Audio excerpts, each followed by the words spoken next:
Rebuild of the favorites. We here for the latest. South side or the north side. Not tuned to the greatest. Home team for the home teams. Both sides got our own rings. On the mound or the long ball. But we don't pull the wrong strings. Yeah. It's that time of the year now. Wrigley or Gantes or the whole league that we hear now. New show with a new mood. Discussions and interviews. Trade rumors that might be. This is Pinwheels and Knife. Been listening to that song at least once a week for 5 fucking years now. Mm-hmm. All right. Aldo, from your potato, did you do the tweets? Yes. Let me retweet that shit, and then we're going to go live. Here we go. I'm glad you used that picture. All right, here we go. In 3, 2, shit, bourbon burnt. 1. What's going on, everybody? It is Thursday, May 25th, the year of our Lord, 2023, and you have found the Pinwheels and Ivy podcast. I am your host, Matt Zwoski, a.k.a. Southside Zoe, a.k.a. Father Zoe. And with me, as always, since day one, Mr. Aldo Soto. Back to where it all began, the shitty lighting, probably terrible audio. We'll see how that comes out post. Pissed off at our teams. It's always good to be with you, Isa. It's like we went full fucking circle. And also from Vegas, who started out as our man on the street at the baseball winter meetings, but now he has to leave the show early tonight because he has to go to a Vanderpump watch party. The good Reverend K. Fids. I would have to say that's probably mostly true, actually. But yeah, you guys started this 5 years ago. I didn't join you guys till what? This is November. I think it was November. So like, we'll have another 5 years to celebrate then. But Aldo straight from his mom's house again. This is great. I mean, this is taking it back. He's got a curfew and everything. It's wonderful. And Zoe starting it without the makeup table. Unfortunately, we missed the makeup table, but. And comments are hot already. Comments off to a really good start. Very, very nice, Cortez. So yeah, we're super excited for this fifth. And our newest, still newest member to the crew. We're very happy to have had him on. He's only getting bigger and better by the day. Now he's a big TV star. Our guy, NASCAR Mitch. Well, I thought I was your guy, and then everywhere I turn, I see all this slander and these bullying rumors pop up. That's all buddy. I tried to do was bring joy to the people with the sport. Maybe don't be a bully then, Mitch. Don't be a bully then. Sox, terrible play, and you're going on the Aju, trashing me, calling me a bully. I try to make my good friend money by telling him to bet the White Sox, and I get trashed for it. Wasn't the right time. This sounds a lot like victim shaming right here. I'm trying to stop you from making an ass of yourself with your Jake Burger take by warning you it was a bad take. And apparently Pedro Grafal agrees with me, so it's okay. Just the guy that runs the show agrees with me, but that's whatever. Yeah, and you know what happened after those rumors came out? He struck out 5 times in his first game because instead of hitting bombs, he was taking ground balls at second base, worrying about tearing an Achilles again. Nope, I told you what happened there. He found out that Mitch doesn't believe in him, and it just broke his little heart. And he went out with 5 strikeouts. I was for the season, pounding on the tape. He should have made the team over. We haven't even started the show, and we're already in. I love this. Yeah, this is fantastic. So, as we've alluded to, I love you, Mitch. As we've alluded to, I honestly blew my mind when I saw this is the 5th year. This is the 5-year anniversary of us doing this show, which, if you really think about it, it's pretty remarkable because I'm pretty sure the average shelf life for a podcast is, it's called a year. Hey, Aldo, how many co-hosts did he run through at that time with fake bullying accusations? Well, I was going to say, guys, we can have, we're like the Beatles. There's a forgotten 5th member. Yep. So also a Big J. So you just followed in his footsteps then. Yeah. You better watch stuff. I might be calling on Ghost of the Past to pop on the show to give you a talking to. Well, at least we'll have one more person that likes bunting. Yep. Well, we'll see what time he shows up. I'm not even sure what's going on, but so we're going to go down memory lane for a little bit about the show. And yeah, I know that. I just saw that too, and it just made me feel very old. And then we are going to get into baseball talk. I mean, Mitch, how old were you 5 years ago? 23, 18, I think. That is some good math right there. The fact that you had to do all that math, that is amazing right there. He even Well, used his I'm white, toes. That was and don't do math. I took one math class in college. Since then, it's like straight calculate. It's Tell you what, his browser was just this little guy Right. was -3 when we first started the show. Can you say hi? Look there and say hi. Hi. That's Brody. Say, listen, you jerks. Yeah. All right. Well, we're gonna get into that, and then all those already frozen ones. New drinking rule for this episode: every time Aldo freezes, you got to drink. Yeah. and it's stuck on a smile too. Like Yeah, that's the best part. the That is. best, dude. I'm screenshotting this just for dexterity. And then we are going Everyone's to talk out. some baseball. There is a lot going on in the world of baseball right now. Mitch brought notes, folks. Mitch brought notes. So all that and much, much more A NASCAR minute. for the 5 years now. Let's tap this keg. As always, the show is brought to you by Sports Mockery, sportsmockery.com. Make sure you download the app, turn on push notifications, and you'll be the first to know when the show goes another 10 years because I'm dumb and I'm going to keep doing it. Sports Mockery, sportsmockery.com, and also brought to you by Uncle Bud's on 9700 South Cicero. Lots of drink specials, lots of good food. They got stuff going on every night. My guy, Baloney from the Chicago Sports Bombs, who you guys should all be watching, subscribing, and liking, took his better half out there. Had a nice meal at Uncle Bud's. Took some pictures, tweeted about it. I always appreciate that. That's just love right there, and I love it. So let's get into it. First of all, how Little Zoe was -3 5 He's a years. swimmer. Yeah, he was actually just like building up to be a swimmer. Aldo has Wi-Fi issues, so he'll be back momentarily. He wasn't kidding, folks. Aldo was he is back at his parents' house where he was 5 years ago when we started the show on a shitty MacBook, which he had 5 years ago when we started the show. So You could literally during the show he might end up Mom, meatloaf. Fuck! so that's dedication right there. Yeah. So 5 years ago, I was doing another podcast that we won't talk about that ended in a bad way. Well, I want to hear about it. I'll tell you that offline. I'm not getting into that right now. I was kind of down and out, not gonna lie. I was really disheartened with how that other podcast ended. Because as you all know by now, I put a lot into this shit. You know what I mean? Like, this is what I do. I love this shit. So I was a little down and out. And then after about a week or so, because you can't keep Zoe down, I was like, we need to start another show. What do we got for show ideas? And then me and Aldo kind of came together. We're like, well, let's do Nico runs like Captain America, but we'll talk about that he's in a little trotting bit, right too. now, so I don't That's know. good. And then me and Aldo got together. We're like, well, let's do the show, but there's a lot of White Sox. Even at that time, there was a good amount of White Sox podcasts. There was, some Cubs podcasts, and me and Aldo said, well, why don't we do a show where we talk about both? Me and Aldo were already boys. We're just like, we get along. We love talking about baseball. Let's do both. No one's doing both. Why not both? And at that time, Matt Anuko, aka Nuke, was a writer for us. He played in the White Sox farm system. Just overall good dude. So he was the third member.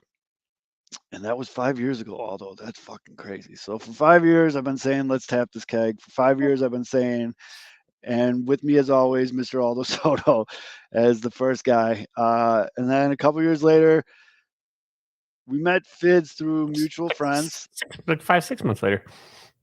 Was it only 6 months? Yeah. Just So November. Well, first of all, Nuke apparently doesn't have Netflix or cable because he just kept popping kids out. And so he had to go start taking care of his kids. And Fids, who we met through a mutual friend, who I don't know if you guys know this, he's in Vegas, was, he was coaching baseball at the time. And we actually had him on as a guest. Remember that, Fitz? You Mhm. first That was came on the trying show. Yeah. because I went to the winter meetings Yep. because it was No, Bryce Harper. no. Before that, you first came on the show as a guest, and you were Chris Oh. Bryant's high school baseball coach. And we Oh, were interviewing you about Chris Bryant. And then after that, we stayed in touch because me and that's you right. kind of instantly got along, and we stayed in touch. And you're like, hey man, these winter baseball meetings are in Vegas. I could be your man on the ground. Like, yeah, fuck yeah. And then so you did those reports, which were hilarious if you go back and watch them. And Nuke left.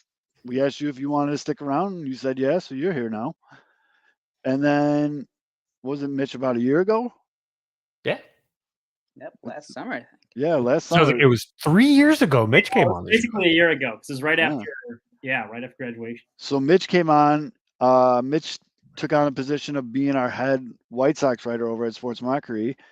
And talking to some of the other co-owners, we thought it'd be a great idea if Mitch had a segment on Pinwheels to talk about like the articles he'd written that week and whatever. Well, like a lot of things in life, folks, unplanned shit happens, and we all just hit it off right away. And then it just made sense to have the 2-and-2 dynamic, and we're all here now. It's been a great last year with these three. I think the show is finally kind of reaching where we've always wanted to be. Yeah, Mitch is like the Tony Kukoc of the group. It's funny, the first segment, because like you said, it was supposed to only be a segment. And you're like, oh, like, introduce yourself. And I didn't since it was only supposed to be a segment, like, I didn't want to step on anyone's toes or anything. It was brutal. Like, my introduction was awful. Like, the look on Fidz's face was like, God damn it. This is and so it was even like, all right, folks, like, he's new. Don't worry. We'll get him comfortable. So I'm glad it worked out after that. Yep. Bombing for a second. And look at that, like Arranged marriage here. 7 months later, you're a Twitter star, Mitch. Yeah, you're the darling of the 108 tournament. You're putting out all this fucking content, which you still haven't made for our show yet. Which okay, You're covering fires and explosions at meth houses. Yeah, you're on TV now. Dude, you've fucking grown a lot over the last year. Holy shit, living in Missouri now. So in preparation for this show, I was looking at a lot of the old shit that we did, and I want to start with this. Sorry, Aldo, but Aldo wrote an article to introduce Pinwheels to the world, and he did introductions for the original three hosts. And please, folks, bear with me. I'd like to read to you these original introductions. Matt Zawoski, aka Zoe.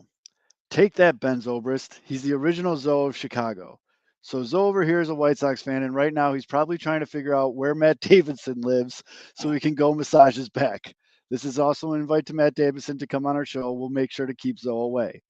I think I'm supposed to put some other generic shit in here, but I wanted to make a joke about Zoe's creepy infatuation with Matt Davidson. It's on par with Hawk's love affair with Todd Frazier. Anyway, Zoe's going to be the first voice you hear as he'll drive the show every week. So, yeah. I mean, that's 2018 White Sox, baby. That's Matt 40 Davidson, Todd Frazier. That is just. And I always laugh at that meme that the 108 guys throw up of the original Matt Davidson fanboys. False. I have proof. And also, wow, has your writing style changed over the years? By the way, people forget Matt Davidson, the original Shohei Ohtani. Mm-hmm. Matt Davidson had a couple relief appearances, and he was. I think the first one might have been against the Texas Rangers. He was pumping like 90. Well, he tried to go to the minors because he was like his stuff was filthy, and he was like, "Yeah, I'm gonna try this pitching thing." Yeah, he tried to like do what's his name, the guy that had the yips and then became a pitcher. Rick Ankiel. Yeah, Rick. He tried to like go Rick Ankiel, where he was like, "All right, fuck it, I'll get back into my majors as a pitcher." And then the next one is for our guy Matt Anuko, aka Nuke. Aldo wrote, "There's so many damn Matts at Sports Mockery. When Matt joined, he got the nickname Nuke right away. Not sure if he likes it or not, but he's stuck with it. Fun fact about Nuke: he was drafted by the White Sox. Back in 2006, big names like Clayton Kershaw, Evan Longoria, Andrew Miller, Brandon Morrow, Tim Lincecum, Max Scherzer were all drafted, and so was Matt Anuko. So, I mean, that's pretty fucking cool. Nuke will give us a player's perspective and get into some of the details of the game throughout the show, but he's a fan too, and let me tell you, he may only be in his 30s, but Nuke has a little "this new generation sucks" in him. And well, that should make for some very lively discussions. So, for those of you that missed the Nuke era of the show, Nuke had a very good character arc where when Nuke started, he was very much a get off my lawn, all this new shit sucks. I hate everything. To by the time he left the show, he was pounding bottles of red wine on the show. He didn't drink at first. He was pounding bottles of red wine on the show, and all of a sudden he was like Mr. Bat Flip. He's like, I love bat flips. This shit's awesome. Back when we I used to remember- do segments, he had his fancy segment where he would review what wine he was drinking, and then we would play that Iggy Azalea song, "Fancy." Oh, That little God, like yes. blurb. Oh Jesus, this show used to suck so bad. Oh. I remember being on a bus in San Diego for the Lions baseball tournament with our team, arguing with you guys, with Nuke, me and Nuke, I think between us versus you guys about bat flips. I'm pretty sure it's either bat Yeah. flips or bunts, but we were arguing about it. I think so. I can't remember what it was, but I just remember being on the back of the bus and I'm with a bunch of like-minded coaches where they're like, fuck back tosses and shit. And I'm like, yeah. And I'm like, am I like really like getting fumed up over this right now on the bus? And Nuke's like, fuck yeah. I'm like, oh, okay, let's go. But that was a Nuke was my spirit animal on the show. Yeah, because I think So- that was 2019, and that's what happened with Tim Anderson in April. I think that was when the whole big bat flip, bat toss debate all Cool. started. And then, Roughly, so yeah. keep in mind, folks, remember, this was written in 2018. Oh no. This was all said. And then there's me. Pretty So bleep that uninteresting. out. I'm a Cubs fan, have been since 1998. And yes, it was because of Sammy Sosa. Bring him home already, Tom Ricketts. Anyways, Still waiting 5 years later. I guess I'm bringing the Cub perspective to the show. And if you haven't noticed by now, I'm a sarcastic jackass. So hopefully that gets Zoe riled up every week. He hasn't failed, folks. Literally, he is. How many weeks are in a year? 52? So we're going Times on that what, by like, 5. Oh, Oh, Time out. Does he have Time red? out. Time out. Ladies and gentlemen, boys and girls, this is a historical moment for the 5th year anniversary. Ladies and gentlemen, I present to you Matt Anuko, aka Nuke, aka White Sox draft pick from 2006. First and foremost, look at that fucking beard, my is this guy. Dallas Braden? Oh my God, dude. Look at that beard, my guy. What's going on, Nuke? I take care of it. What is going on, buddy? Oh man, living a dream. Yeah, I saw you. You're still killing it in the academic game.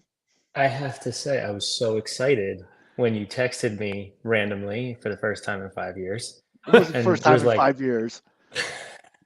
We asked you to go get the coffee a few times, didn't we? Did we? Wow. I think I showed up once or twice, Mm-hmm. but I got a little excited. I was like, Aw. yeah, I'll come in. Yeah, sure. I'm still kind of important somewhere. So the first question I have for you, Nuke, is do you watch baseball? I actually watch a lot more now than I did. Hey, Because I know. Because I'm like full little league mode now with my son. are you coaching? No, Oh, no. I leave that to the other dads. But I judge. I sit there and I judge I don't the know. whole That's what time. you're supposed to do. do you tell the kids you were drafted in 2006?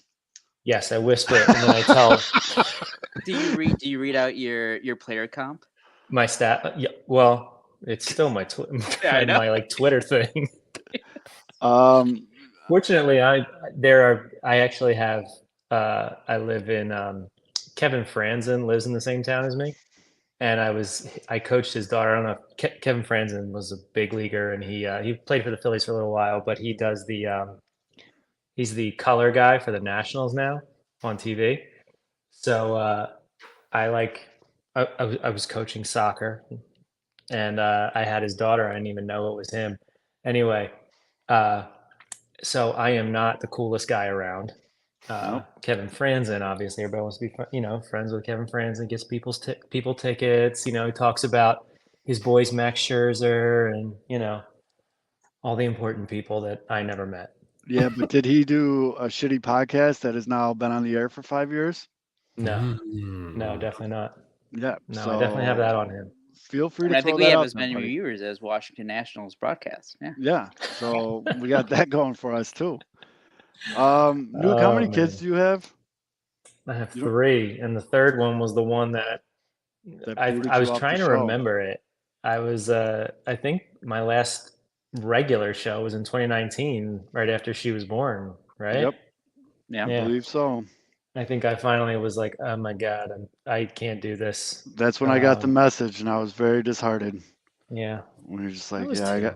I got to take care of these damn kids. No, he Yeah. didn't say that. He. No, So the third one was completely different than the other ones. That was the problem. See, now And you're you have grading. kids. What's up? Your grading also slacked too, because I remember we would have you basically just give them A's on their essays, like they Did? Zoe every time. Just give them the B or the A and move on. Like I still Back stand when I by used that. to drink wine. Yes, I stand by that. If you're a teacher, you should just give all the kids B's and move on. I'm totally in on that. Every time at the end of every semester, I'm like, what would Zoe do? Well, Well, that'll just get you. give it Very, That's how Mitch got through college through those COVID years. He just got A's and B's. Professors Yes. didn't care anymore. that'll get people very far in life. Actually, No, you know what it is? It's totally lost the joke I was gonna make. that's about right. Here it is. Everybody knows this, right? Know and love. It's not what you take in college, it's who you take. Oh, Yeah. dirty Oh, dog! oh, Look at you, wise. you old perv. Yeah. Have you been watching any of the White Sox games?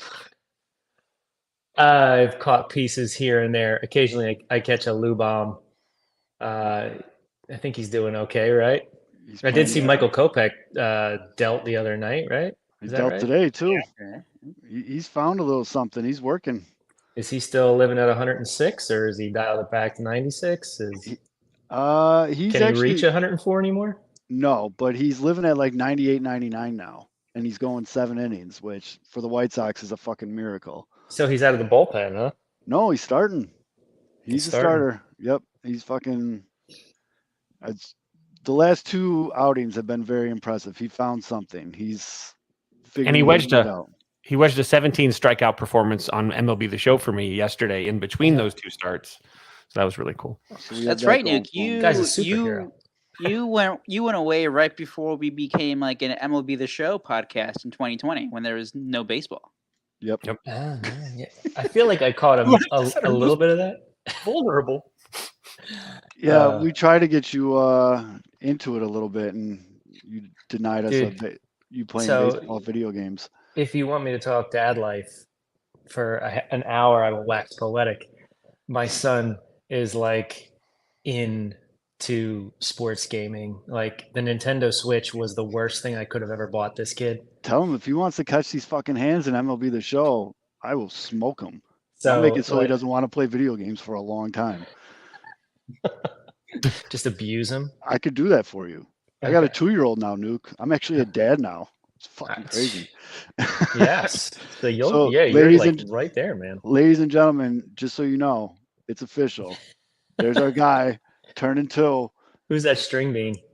Look at that guy. Well, no, Zoe.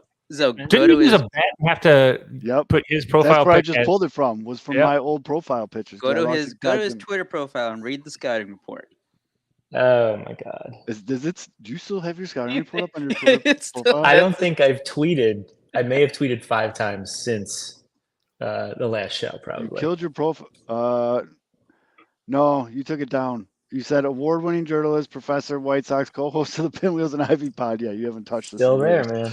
Pen, and then you actually put your email in your bio. So yeah, I'm one of those cool journalists You're fuck.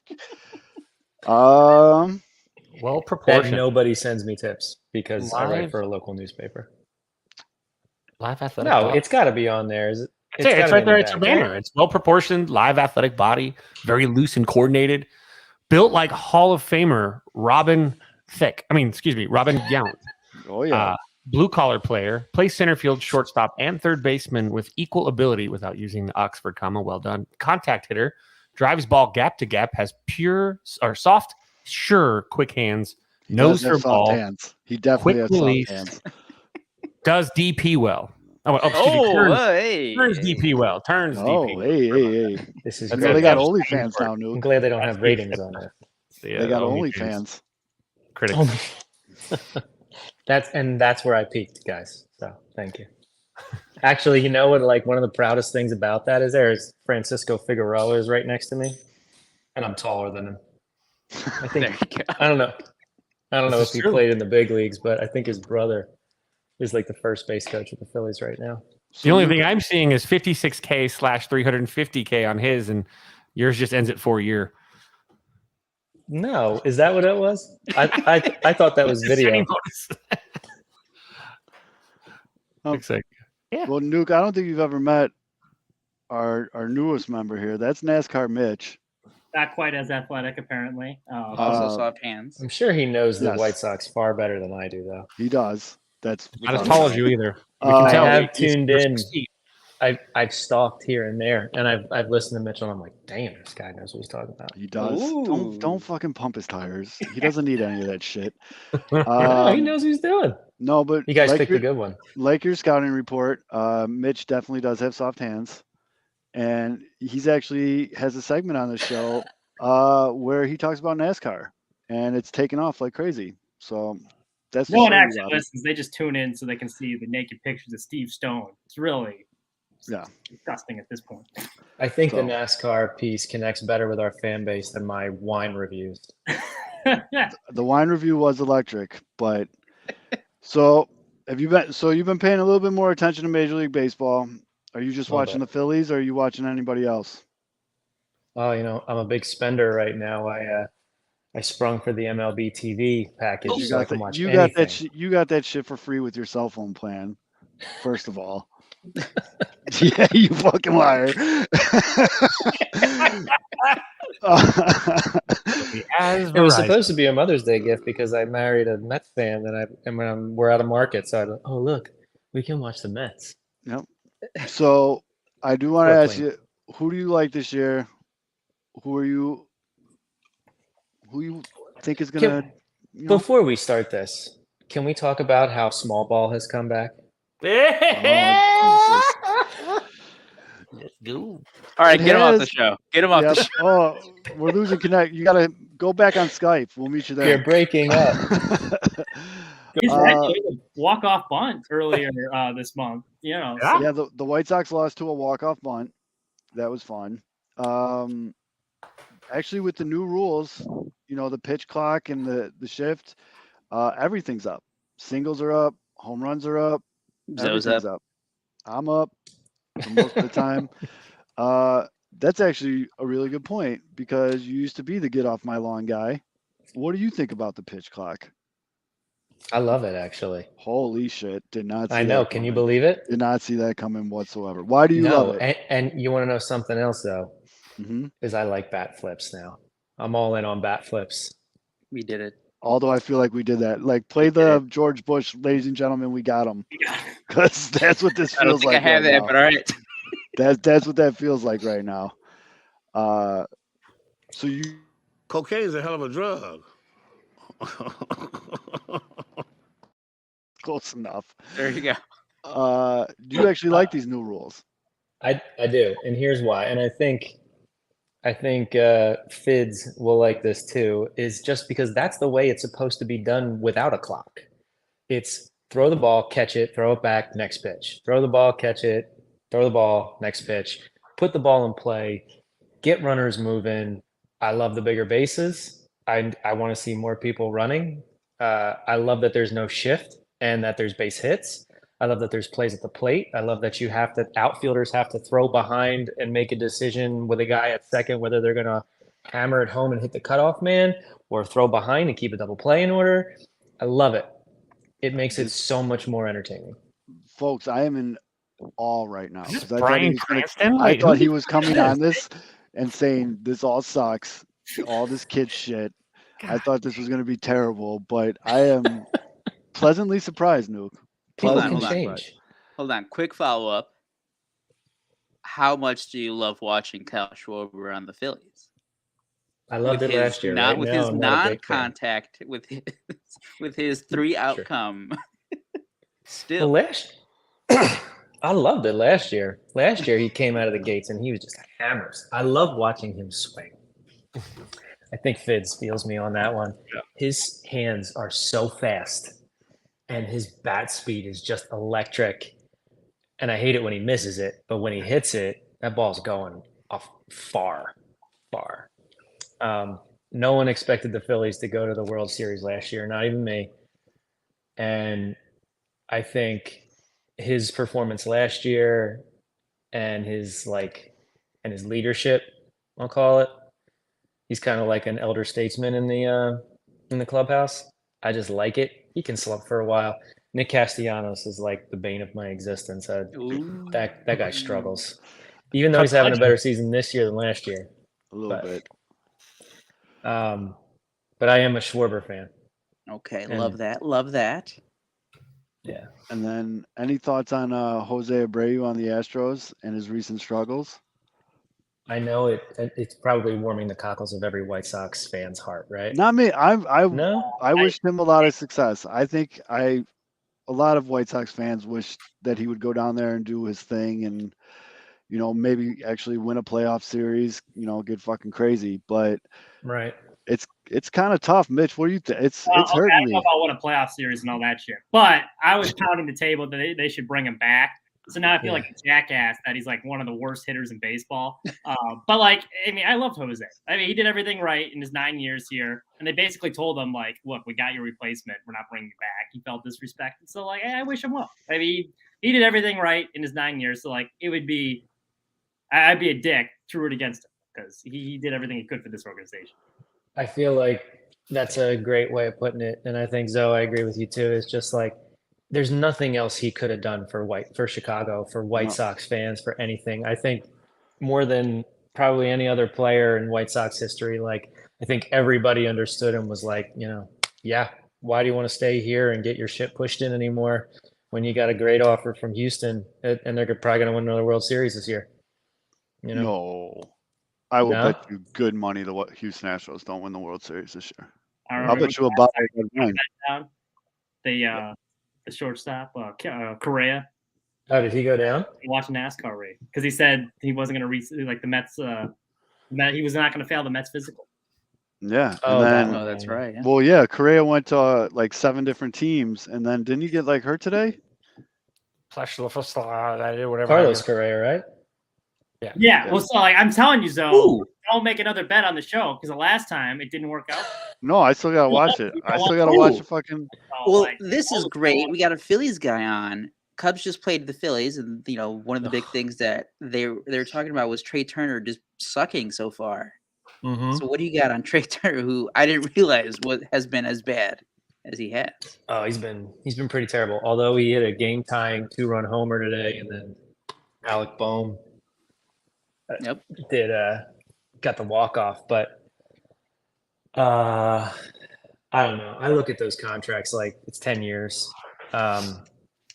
You always come to a new team, and you got to figure it out. You're trying to make the fans happy. He looks pretty relaxed, but I mean, he's in a pretty bad slump, pretty rough slump. Maybe he'll get out. It'll probably go on a tear for a little while, but you just want to see him be more consistent. But I think I can't stand that he chases the high fastball so much. He just grips and rips. He just rips that front side out and tries to just extend his hands and tear the cover off the ball at the top. He doesn't swing at the balls down the dick. Or what did you always used to say? Right down the dick or something like that. You had some fucking saying that I thought was hilarious. Dick high. Cock shot. Cock shot. Cock There shot, you go. yeah. I knew it was something dick related. Yeah, Nuke used to teach me all the bro baseball slang, like cock shot and all this other shit. I was sitting at the little league field yesterday with my wife. My son was playing, and I started belting out 2-0, good count to hit in here, son. And he's 8, and it's 9 and 10-year-olds. They have no idea where the zone is. I'm like 2-0, good count. Coach's pitch. You're like, hey, might be getting the heater here. Coaches, hey, lay off that 2-seamer. It's a 2-seamer. Coaches out here the change up. He's got a good change up. But I'm sitting next to my wife, and she's like, "What are you talking about?" I said, I said something about like I don't know, just something like a cock shot, or I'm like, you would hate sitting in a dugout with me. And she's I would like, love yeah, it. I I would. think it would be hilarious. But so it's wild, Nuke, because when you were on the show, we recorded on Skype and we had to record our audio on a separate app, and we sent Aldo the recordings, and then Aldo had to piece it together, like match the audio to the video. But we had no idea how many people were watching. We weren't interactive with people or anything. Do you guys You- remember we started to actually stream on YouTube so that we would stop doing it on Skype? But Yep. the only way we could do that was through Google Hangouts. Google Yes. Hangouts, yes. And Yes. that saved me so much time. And then YouTube's like, no one's using this. We're getting rid of it. And I'm like, That's right. fuck. Right. And I'm then like, I'm using it. so Nuke, not only have we grown like exponentially on how much total users we get every week, we actually have like loyal people that tune in every week and get in the comment section, and like it's Really. I don't think we would have ever pictured it this way about 5 years ago, because we were just fucking three idiots fucking rambling on Just throwing about around. Yeah. yeah. Drinking. So yeah, there's a lot of drinking back at those times. You know, I was thinking about, you know, like occasionally I'll like tune in, I'll like listen to an episode, like probably because I'll be like sitting around and I'll go into the Facebook, which I can't believe you kept me in. Yeah. But I do go into the Facebook chats here and there, Oh, and man. I laugh, and I remember I've like recently been like, I can't believe they're still doing it, you know, Yeah. like I can't either. well, I'm like, I can't believe they're still doing it, and I mean, I laugh. I think I was watching one episode. I forget what it was about, but I was dying. I laughed so hard. Well, that's The good. unsatisfied customer. You're the one. So what are our views like? What's or your views like? What's the So is it it varies. in the hundreds So of thousands? not hundreds of thousands, but live we usually sit anywhere between like 20 and 50 live. That's pretty good. But the big ones come afterwards on YouTube, and then we still get a fuckload of people watch this shit on YouTube. Like the YouTube Yeah, views we get are like into the hundreds on YouTube. on That's pretty YouTube. good. Yeah, we get into the hundreds. We need more people to subscribe, so go do that. Yeah. Yeah, we Nuke. got the ticket giveaway. And then, but yeah, the Facebook views get into the thousands. It's wild. And then, yeah, That's awesome. the Spotify and Apple downloads are all trending up still, and it's just You guys are thought leaders, you know? something like that. But it's been fun, dude. The White Sox podcast community has grown tenfold since the last show you've done, and new shows pop up. I bet since we started the show, 4 new shows started. Well, I'm so curious about this because like so I teach journalism, and most of my students are sports communications majors, so they like all they want to do is like do sports, they want to do podcasts, they want to do TV, they want to do all that stuff, and like so I try to bring in a lot of like our stuff, our sports mockery, and Jesus. Pinwheels and Ivy. Those poor fucking kids. They love it, but like the message to them is like, look, these guys did it, you know, they didn't even Sure. have a journalism background, but they That's were like, fair. let's just do it, and That's they did fair. it, and I'm like, you know, they their eyes open very, very wide when they hear what kind of traffic you guys do. So Well- but it's also where to get their start, you know, in blogging. I'll tell you what, Nuke.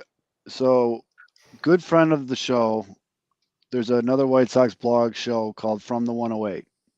All right, guys. Never Yeah. heard of it. I know you haven't. You're like the Who are those the one, guys? You're the one Sox fan. I know. Fuck you. But Beef Sunday Loaf. soak. Yes, Beef Loaf. He didn't branch off, but he added to their network, and he does his own show on Mondays now called the Au Jus. Get it? Beef. The Au Au Jus. Jus. Yeah, of course. He had me on as a guest earlier this week, and you know they've been in the game pretty much as long as we have. I think my episode with him this week would be a good one for you to listen to and see if you'd be interested in showing that. I talk about what it's like to start a podcast and the dedication and the time and everything you have to do to get Yeah. it off the ground, to be able to do it for 5 years. So it was a really good time. Everyone listening, you should go listen to that shit because it's a really fun show. But I think that would the way you just brought that up. That's basically what we talked about for half that show. Yeah.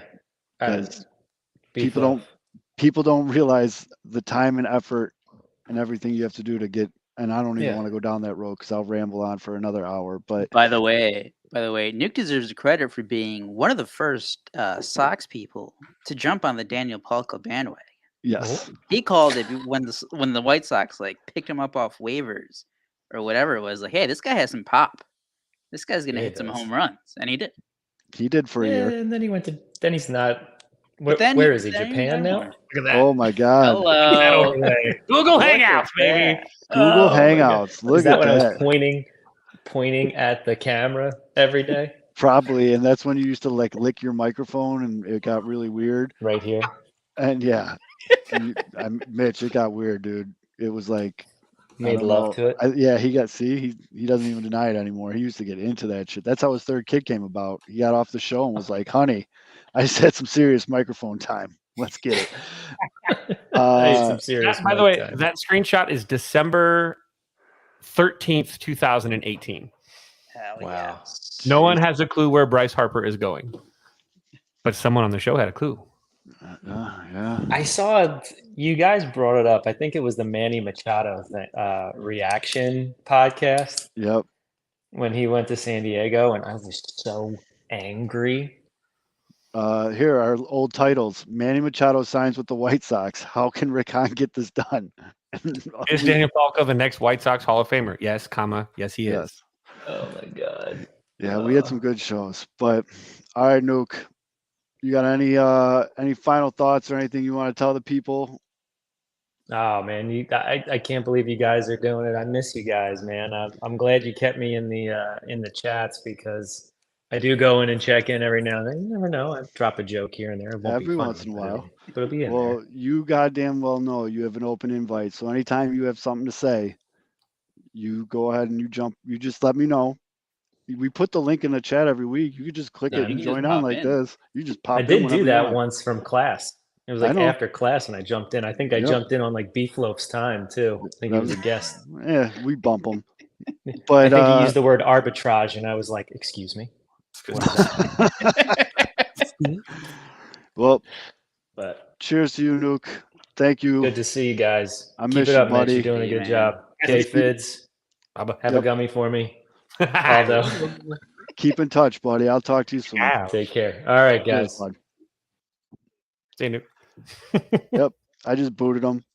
I forgot about the episode he did where he brought on 2 former White Sox prospects. It was just him and the 2 prospects. Yep. Yes. He did a solo show. And yes, there's Zoe wearing a beanie indoors. Okay, that's a good one. Oh, yeah, no, I was looking at those. Those on Google Hangout, and I was like, oh man. I forgot about Google Hangout, but I love Nuke. Nuke is one of the realest, nicest dudes. I actually had to go to New Jersey for a work thing, and I met up with him at a bar, and we got drunk and watched a bad Monday Night Football game together. But he's a good dude, man. I'm glad. I'm sorry for the people that don't like know the first year of this show. That might have been kind of boring, but like Nuke's my guy, dude. Nuke can always come on this show. So there's one more nostalgic thing I want to do. Mitch, do not roll your fucking eyes at me again, sir. I will come to Missouri and beat the fuck out of you. We're taking Mitch on like we're like those parents that are taking like their child on a vacation. We're like, oh, look at this. This is the Louvre. This is the Mona Lisa. Like, fuck you. I want to stay. I want a hot dog. We're just doing the how I Met Your Mother of the Pinwheels. I'll give you fucking asthma. All right. Hey, that was no eye roll. I have contacts in. They were irritated. Don't you sass me, boy. We have to play. We have to play this movie. It's 5 minutes, but this is probably one of my favorite things that this show has ever. Have you ever seen this, Mitch? No. Oh, so we'll get Mitch's real-time reaction. Here we go. You guys can hear it, right?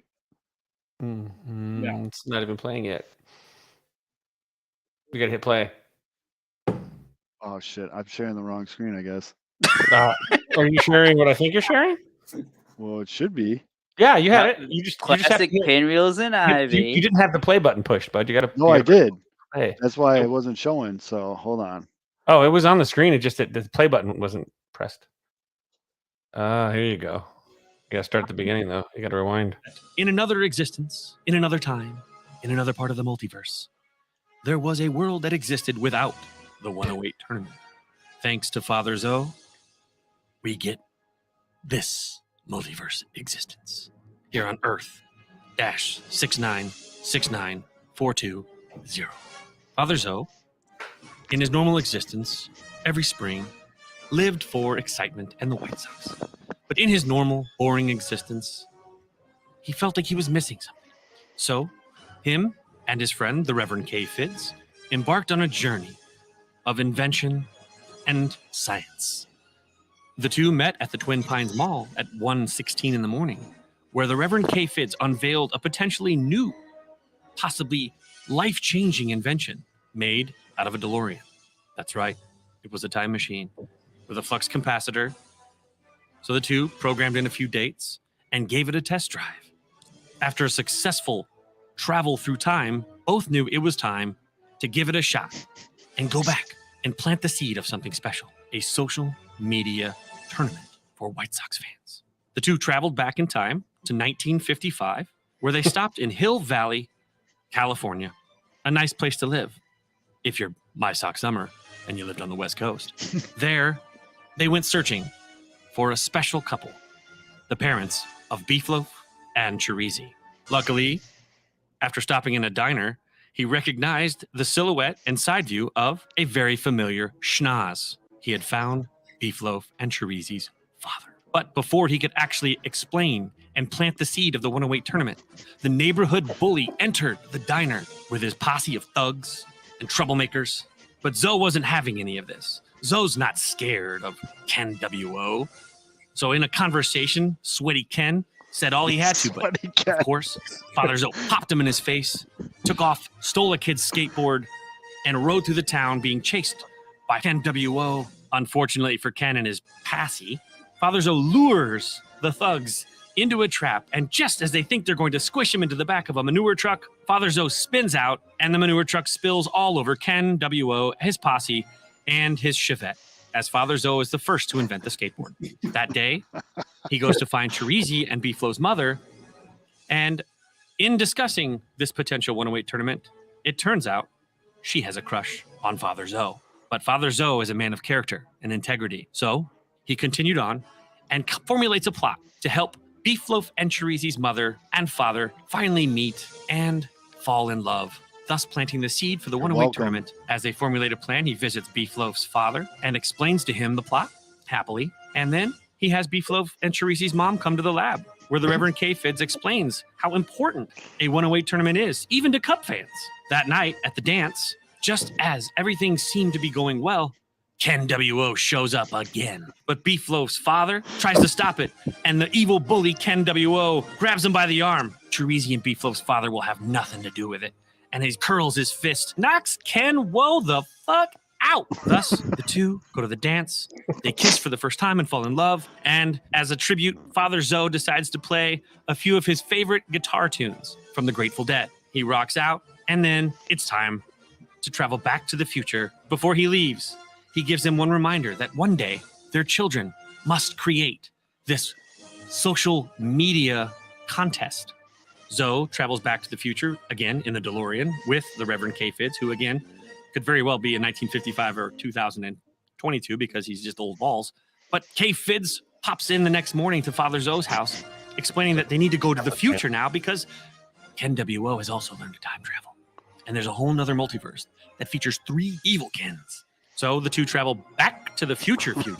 They run into evil Ken, who wears a weird helmet that looks like the tip of a penis. Zoe gets into another skateboard battle with the group and foils them all, which in turn foils the future, past, and present of Ken W.O., who fades into existence as an old fart.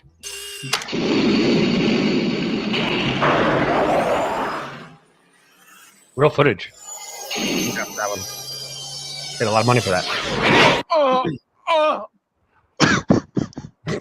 Also how babies are made. But Jizz in my pants. As Father Zoe returns back to the time, all seems to be well. Or is it? That's my favorite part.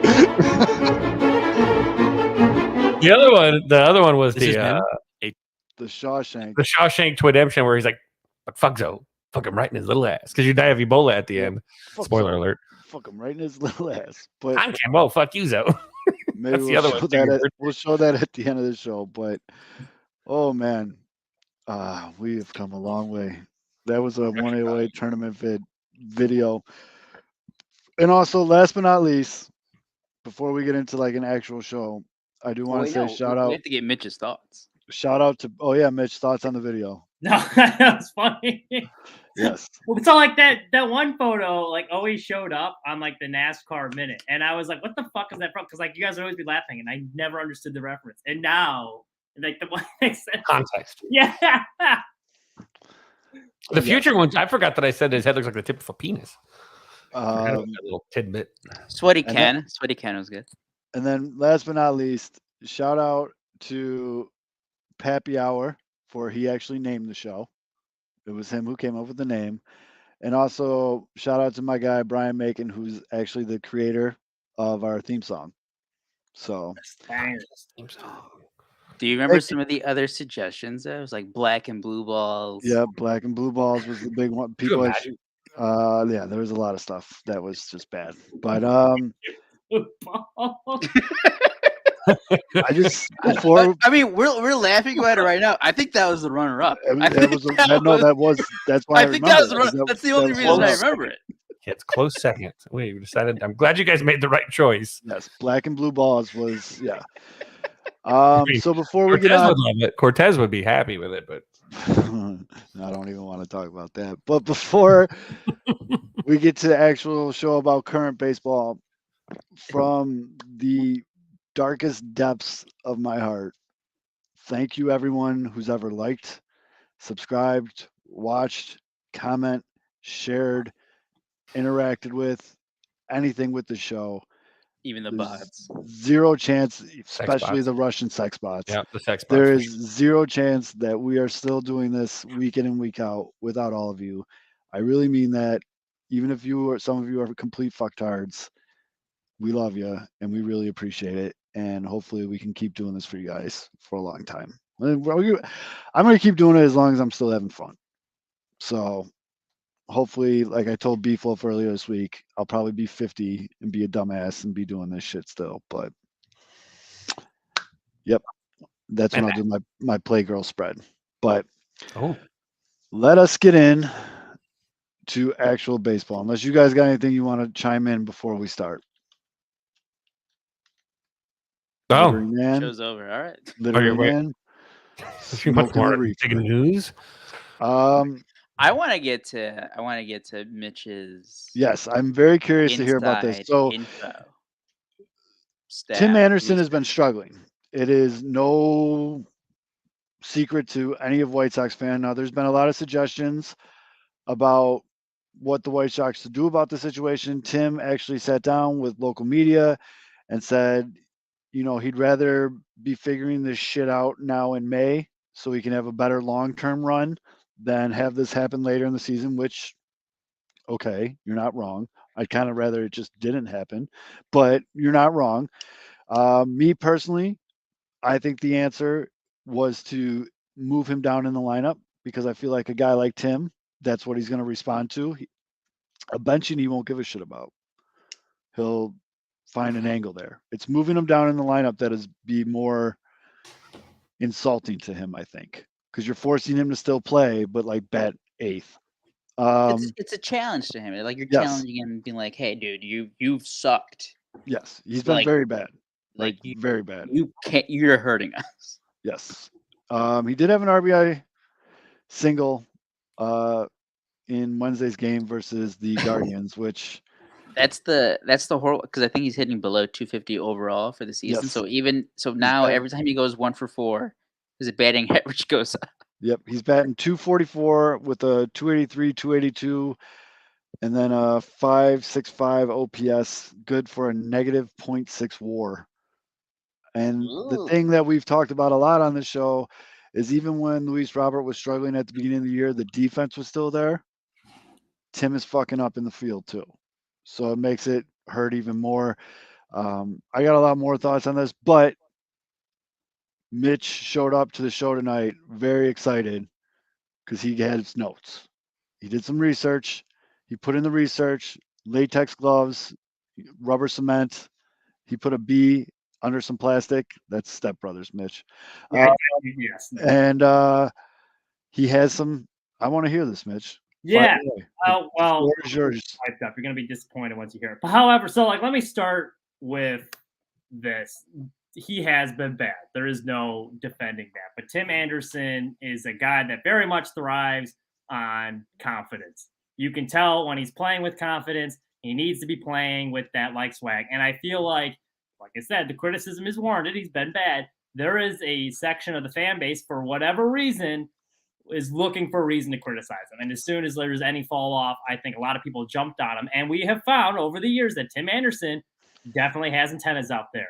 He hears a lot of this stuff. He was on a podcast before the season with Chuck Garfien where he was saying, like, man, like, fan base was being too negative last year. They weren't supporting us or whatever. And that's like, I think a lot of that affects him. Like, he blocked Matt Crawford on Twitter because he started the mouthing thing. So, like, he hears a lot of the criticism. Like, I think it gets to him, and I do not think he's playing with confidence right now. That's just speculation. Now, as far as in, like, when you watch in the last couple of years, he's been one of the best players in baseball. So I was listening to the Aju, and Beeflows brought up an interesting point.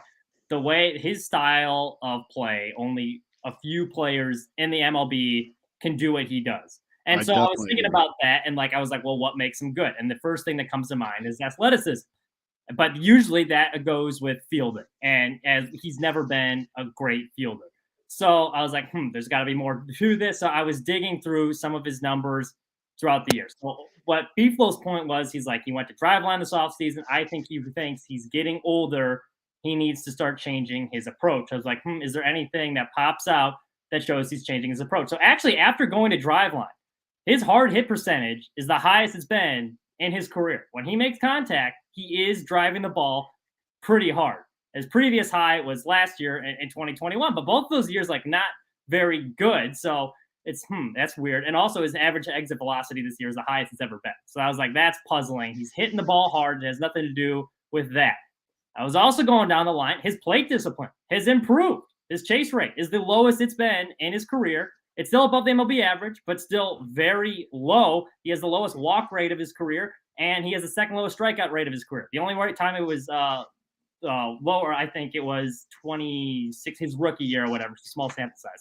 So it was like, that's weird. His plate discipline has gotten better. He's hitting the ball just as hard, if not harder, as he ever has. Like, what's going on? And then it occurred to me, I think, with the athleticism stuff, what made him great as a hitter? He could hit almost anything. He was aggressive at the plate. He would hit it to all fields. And it shows. The year he had the highest chase rate, but also his highest strikeout rate and his highest swing rate was 2019. I think, and he was the 1 year he had higher, I believe, his swing percentage. So yeah, his rookie year he had the higher swing percentage, but second highest was in 2019. But as far as his chase rate and all that, was 2019 was his high. So I think he's less aggressive at the plate. And because of that, for whatever reason, I don't know, maybe it was a wrist injury, for whatever, he's not being as aggressive in his approach. He has changed his approach somewhat at the plate. And I think that is hindering him, because when he was great, he was a free swinger. He could hit anything, aggressive early in the count, and he could hit it to all sides of the field. So it's not really an explanation for why he's been bad, but like, I think it is very telling looking at the fact that he is swinging at less pitches right now. He's taking more walks, which is still not a lot, right. But the numbers have gotten worse. So I think something in his head is like, maybe it's true. Maybe he's not. He's feeling the injury. He's not swinging as much. Maybe it's less confidence. I don't know. But I thought that was kind of interesting. So they did on Wednesday's game, since it was at 9 a.m, they did a really quick side-by-side analysis of Tim's swing from last year, or pre-injury to post-injury. And the biggest difference was his front leg kick. It's a lot higher now than it was before. Fids, as our resident swing expert, what is a player trying to compensate for by making his leg kick higher? You're on mute. You're on mute. I remember I my was first burping and I forgot podcast to take it off. 5 years ago. What is it from you? You guys were, that's my fiance. Wishes she could use that button a lot. That's a timing mechanism. It's just when you get the leg lift itself, it's all of that's a timing mechanism because you got to get your front foot down, obviously, as everything else starts kind of firing through your swing. So some guys usually it's the reverse. Guys get rid of that because their timing is off, but some guys just feel it's kind of like opening up your front side a little bit more. You're just trying to do something that's going to allow you to see the baseball as long as possible, but also at the same time keep your timing, somewhat controlled. And again, there's comfort in routine, and so a lot of guys. It's strange that he went to the leg lift because again, that's adding noise to again more movement could potentially lead to more body movement. Which if your head shakes, that means your eyes shake, which means the ball shakes, and so it makes it a lot more difficult to see it out of the hand. So I mean, the timing it seems to be purely a timing mechanism. And again, the jury seems to be still out, but that's usually why someone would make that kind of a drastic change to their that whole process. And Steve Stone seems to be of the train of thought that he's doing it to compensate for his knee injury. Like he's using it to not have to. I would think that would put more pressure on a knee. Yeah, there's a lot of By movement. doing that. Yeah, but Your whole body weight. either way, I'm gonna ride with Tim's quote. I'd rather be figuring this shit out now than later in the season. Hopefully, the RBI base hit he had today against the Guardians can lead to something. Like Mitch mentioned, he is taking more walks, and like my guy Baloney here in the comments says, he's going to start mashing during the Yankee series in 2 weeks, and we're all going to come all over ourselves. I got a towel for that. I would also point out for that too, we have been spoiled by They've Tim been cleaned. over the past couple of years. It stands up. Even last year, which was bad, he still hit 301. And this guy, because like I said, like people love to criticize him. Yep. He made the White Sox relevant. As much as I love Jose Abreu, he's probably my favorite White Sox player of all time. Jose never did that. Mm-mm. Tim Anderson got on the cover of Sports Illustrated. He got us in the national conversation with his bat flips. He was a cover athlete for RBI Baseball. I know, not as good as the show. But still, no, I agree. Like when the team was dog shit in 2019, people were talking about the White Sox because of Tim Anderson. So I cut him a little bit more slack just because he does so much for this organization. He's done a lot for this team, and I think we've been spoiled a little bit. 100%. He's been more of a face for this team than anyone has been in a long time. Jose Abreu got the job done and was a leader in the locker room, but he was very soft-spoken. He magically forgot how to speak English when he didn't want to talk to the press. And that was it. Now, Tim, I'm going to put on my 40-year-old suburban dad hat because I know how these guys think. Tim is very outspoken. Tim is very flashy.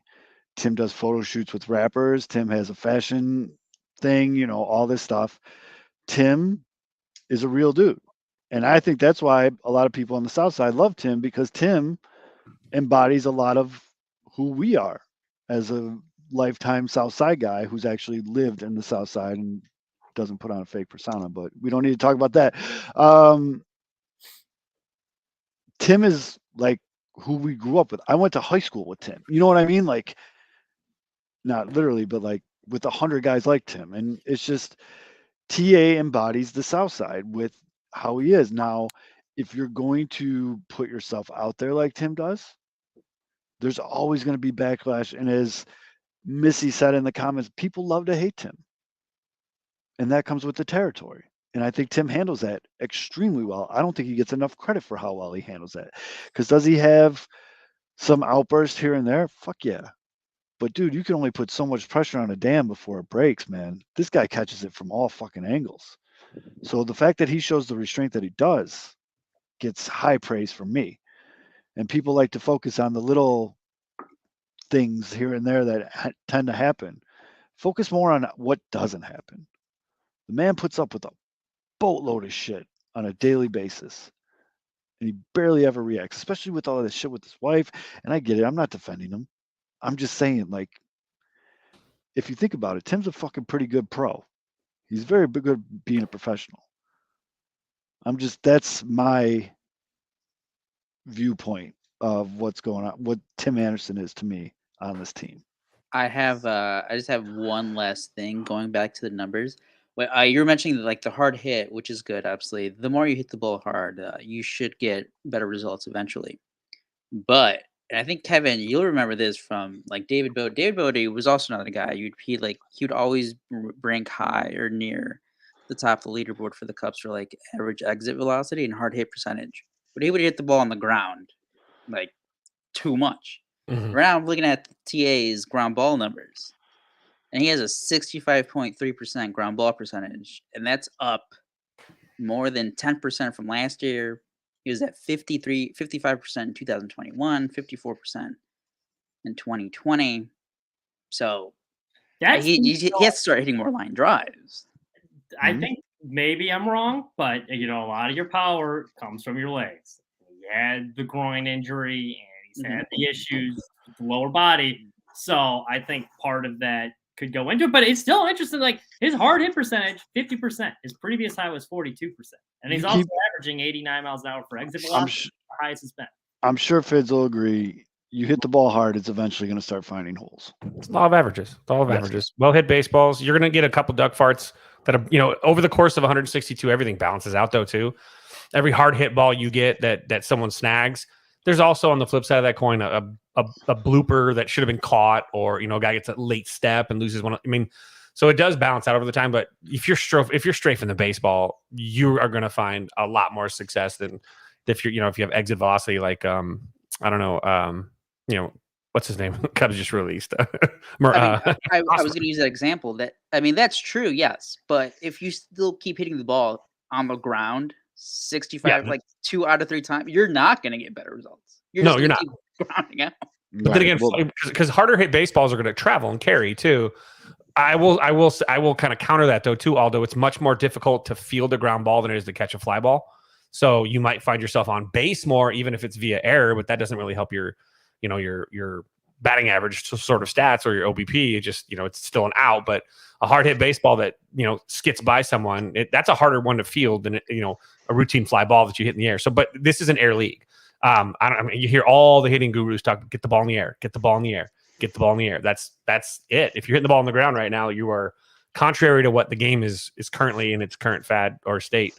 So it's what they want. So with the White Sox playing better right now, though, and I think, we talked about it last week. You talked with Beef Love Zoe talking about TA, and the conversation about TA leading off has been a thing now for like a couple weeks now. But the team is starting to play well. Do you fear? I know we talked about it last week. How maybe if you're too dramatic with the change, you lose Tim Anderson. You don't want that. But do you feel like even if it's just you move him to the middle of the lineup, like 5, 6, but you don't want to ruin the good juju right now? Chip. Sorry. Go ahead, Zoe. About before I say what I. Yeah, I think it is approaching that area where it's like if it ain't broke, don't fix it type shit. And the White Sox just won their 3rd consecutive series. They're winning series against AL Central teams, which I know the division is shit. You don't have to remind me the division is shit. I know the division is shit. Hey, but you know the division shit? I do.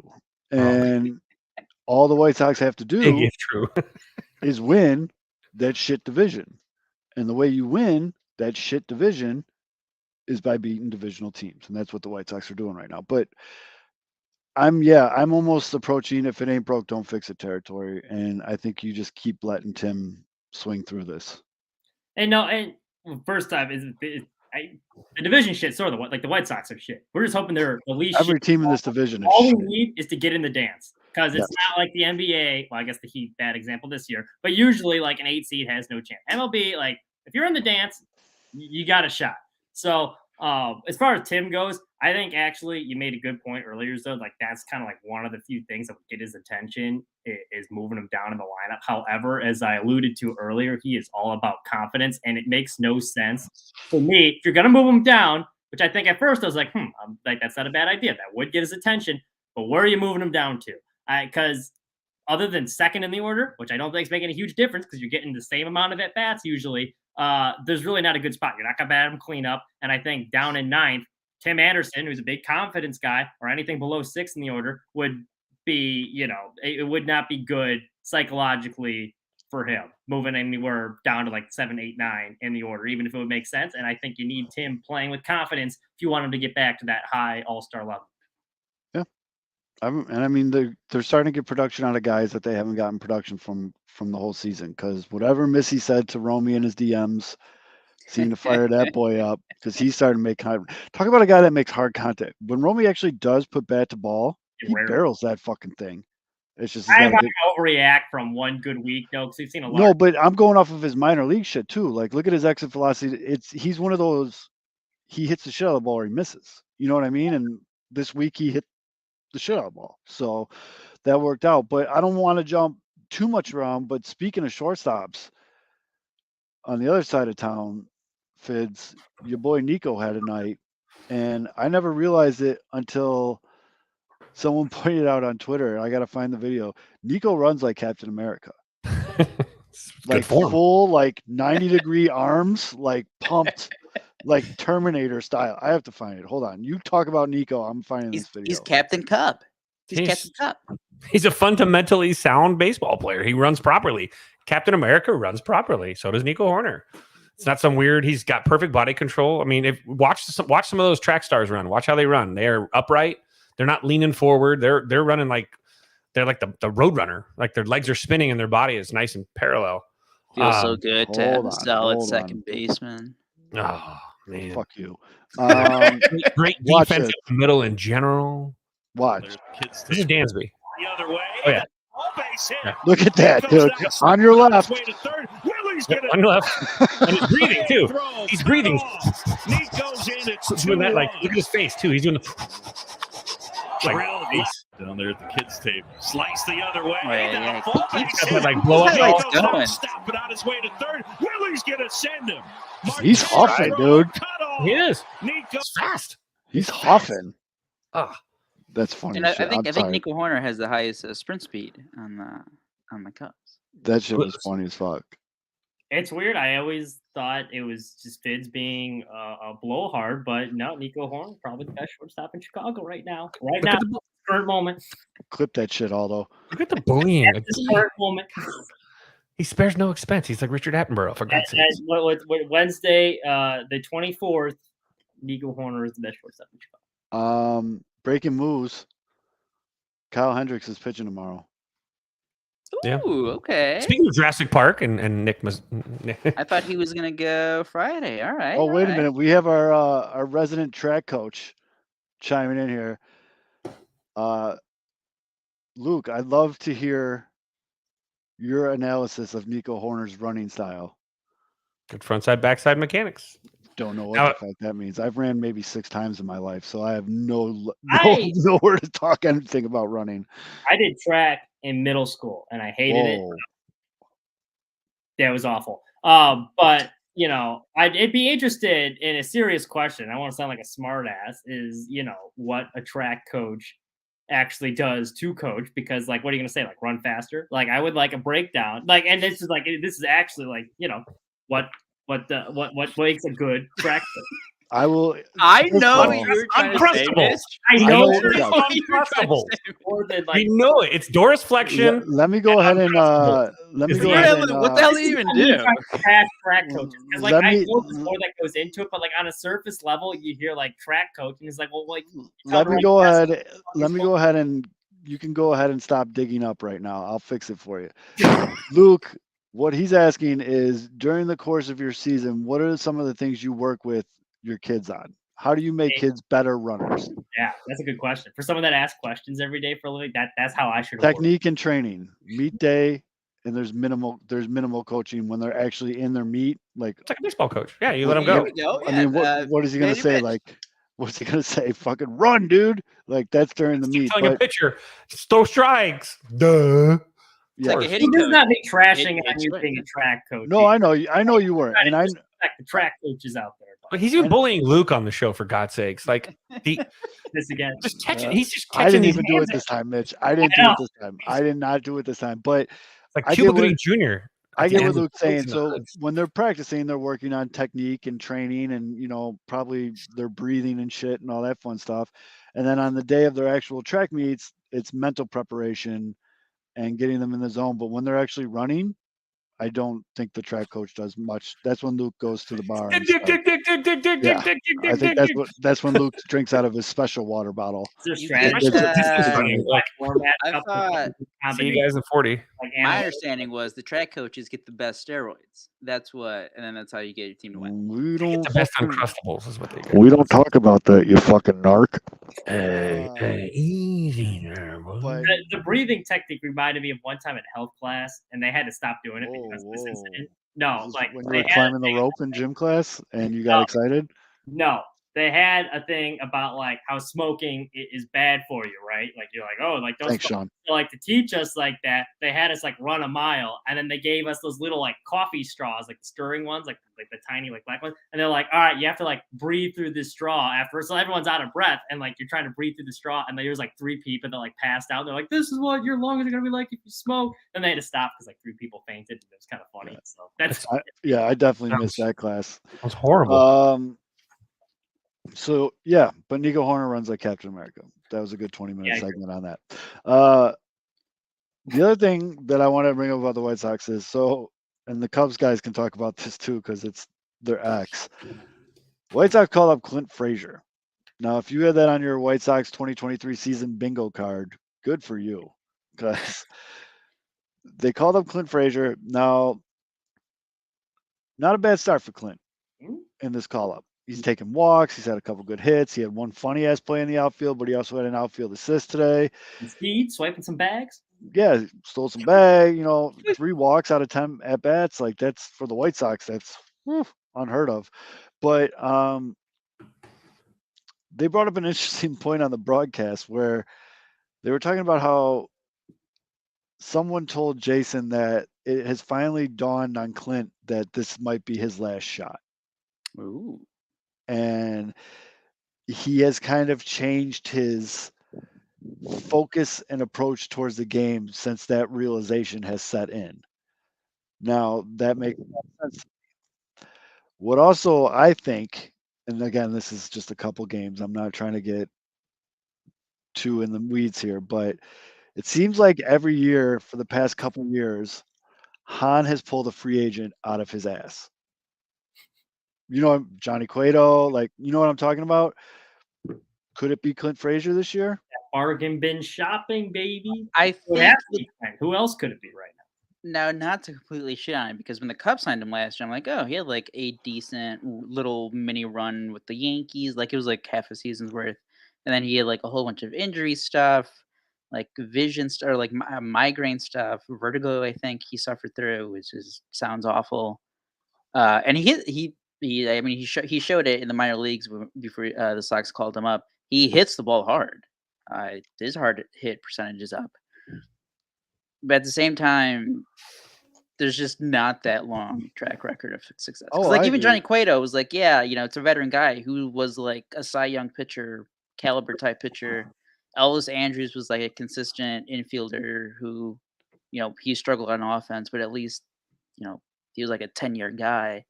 Clint Frazier, this reminds me of just like, Adam, what was it? Adam Hazley had a good week. Yeah, that's true. And this is a good point by Josh Lopez in the comments. Middleton's been solid in the bullpen. Middleton's been that one's been the one that just came out of nowhere. It's like, all right. But I do want to point out that in Clinton Frazier's 10 at bats, the 3 walks he's taken has tied him for 9th most on this team. It's so sad. That's the thing. Serious. I still think like he could be good, but like you said, it's been a couple games. But check in a couple weeks and see what he does. Because Gavin Sheets, so it looks like he's going to be the right fielder now, who cannot hit lefties. Clint Frazier's your guy with a lefty starter at the moment. I think that's fair. Believe me, I thought it was funny when they called him up. I was like, okay, coach. Like, here we go. This is and he's proven me wrong. And there's some guys on Twitter that dunk on me every time he does something good, which that's fine. I'll wear that. The big thing with Clint Frazier, I think he was going through a little identity crisis last year. He changed his name. Oh yeah, that's right. Yep. He went to Jackson Frazier for a little bit, and then he I think he was still with the Cubs in AAA Iowa. Oh, I forgot about all. I And he forgot changed about his name all from that. Clint Frazier to Yep. Jackson Frazier, and then he was like terrible for like Yes. 2 weeks. Yeah, I think Jackson he got Frazier released. sucked. I He think he got changed his name to a released, symbol like Prince. and then he Yeah. went back to Jackson Clint. Frazier sucked. He Clint Jackson Frazier's not Frazier bad. bad. And Yeah. this is why, like, you know, it was I forgot all about that. Yeah, I did too. Yeah, that was. I didn't know if he was still, because I had to write an article when he got called up, and like it occurred to me after I published it, I'm like, wait, does he go by Jackson still? So I had to go back. That's valid. I had no idea. And also, Maddie mentioned in the comments, also very loyal watcher. Thanks, Maddie. Gregory Santos been pretty good too, out of the pen as one of his bargain bin free agents that's hitting. I think the biggest name change that still has been like decent has been Giancarlo Stanton. Yeah, what was his name? What was his? I think it was just Wasn't he like Michael? He was Mike just Stanton. Michael Yeah. Stanton. He Mike was like Stanton. Mike Stanton from. Wait, that's the Florida. same person? Yeah. Mike Stanton from Florida. Mike Stanton. now I'm he's- 8 years old. Yeah, now he's Giancarlo Stanton. See, Giancarlo gets the $300 million deal. Mike Stanton. Mike Stanton is still in AAA for the Marlins. Giancarlo is fucking hitting nukes am all over New York. Perplexed. Shocked I'll say even. this, though, for like when the Sox called up, because like a lot of these minor league outfielders that called up, because it's all these like washed veterans, like weren't hitting all that great in AAA. Frazier was raking in AAA when they called him up. He very much earned that promotion. I was like, okay. Oh yes, that I agree with. Oh, I just remember, wasn't Yolmer Sanchez Carlos Sanchez? Yes. I have his rookie card for one of my first Sox that There you go. there, and it was like Fuck a that Carlos guy. Sanchez card that he signed. I'm not even gonna lie, I still get triggered when people like jokingly were like, "Bring back Yomer." Yomer fucking sucked. I think that was, I think Do you guys remember when He won a Gold Glove, and that was the year everyone was trashing him because the first 2 weeks of the season he made like 3 comically bad errors. Like it was like a drop pop up, like Bill Buckner to ground ball. Everyone's like, "This guy sucks," and then he won the Gold Glove that year. do you guys remember when Dennis Ray Boyd changed his name to Oil Can? That was cool. Yeah, this is Herb digging deep. My guy Herb. Fausto Carmona, aka Roberto Hernandez. oh man. Wow. Yeah, Guardians pitcher. That is, whew, that's a deep pull there, Herb. See, we got. I know Yomer won a Gold Glove, everyone. I know he won. What did he hit the year he won a Gold Glove? I think it was like 186. He hit people Oh, with ice bats though on walk-offs, and it was fun. Yeah, he danced with I a would do something Gatorade jug over his head. back, running Yes. down the baseline with a Gatorade cooler. Yes. So Zach Britton, by the way, changed his name, but only the spelling. He went from CH to CK. Is that why no one signed him yet? Yeah. Felipe Rivera went to Felipe Vasquez. BJ Upton changed his name to Melvin Upton Jr. Oh, What? that's when I remember. He too. he actually, like, as an adult, changed his name to Melvin. Yeah. I J.R. mean, Murphy. Come on, Zoe. There's changed no it way to you want to John go around Ryan being called Murphy. BJ. There's Mike Stanton. Yep. Fausto. Smelly Melly. Melvin. Carlo Melvin. Matias changed it to Carlos Martinez. Oh, Interesting. what? Just Yeah. Kendry Morales changed his to Kendrys Classic. Morales. All right, these are like ticky-tack bullshit. I think I have another one. The White Sox. I remember writing up. What when did the you Cubs, Google or for when the that, White Connor? Sox signed the guy from Cuba, Cespedes? It was either Baseball players changed Yoelki his or Yoelkis. Yeah, and he had like Yep. 2 different spellings too, and Yeah. no one knew what the hell it was. Yeah, He was that just is keeping the authorities on their toes because he was defecting. He didn't want them to fucking know what was going on. He like wore He's glasses like, no, and a I'm mustache. Yoelki. Yeah. I don't know who you're He looking wore for. like, oh, I got a mustache. Do you guys remember when Luis Robert changed his name from Luis Robert? Yeah, Robert. Oh, wait. That was bad just, French that's spelling. mispronouncing it. Never See, mind. and this right on time. Our guy Healy. Remember when Miguel Tejada's last name changed a little after getting caught for being the wrong age? That's what they do, man. Stick and move, man. Stick and move. You gotta just change that name. But wait, Yeah, Joey Albert Bell. Albert Bell used to be Joey Bell. He changed it to Oh, Albert. Joey Bell never got out of a single A. Joey Bell That's does what not you'll see. seem like a guy that'll just destroy a second base. Joey Bell is like a career 210 hitter, and like people from Missouri like how he plays. I never knew Albert Bell went by a different name. So his middle name is actually Joshuan, So Joey must be Joey. He was Joe known until Schwan is a Hall of Famer. He was known as Joey Bell until 1990. I've and then he seen a changed his name. movie on certain websites with a guy named Joe Schwan. It might have been Joe Schwan. Schwan. I'll stop. But Oh my god, that reminds me. Joey Bell. This guy in the never office knew that. the other day goes like, it's like, I heard Canada has like really good like snacks, and the other guy's like, yeah, they got like poontang up there. He's like, no, It's definitely a poutine, but still. Yep. poontang. Yep. Pootie It's like Tang. Punang curry. Pootie Tang. The other Cubs guy though that I want to let you two gush over because he deserves to be gushed over. Look how quick Mitch leaves the room when I bring Bob up Scanlon. Like allergic Cubs. Ooh. Christopher Morel has been a goddamn man on fire. For those of you that play MLB The Show, he's currently boosted to a 99 overall. Decent. He deserves it. What's his home run streak at? It ended, unfortunately. He only hit a home run 5 games in a row. Bum. Pace for 92. Against Bum. Cloud. But in his 9 home runs in 12 games. in his 53 at bats right now, he has, as Aldo mentioned, 9 home runs, and he's slashing 358, 393, 925 with an OPS of 1.317. Good enough for a +1 WAR.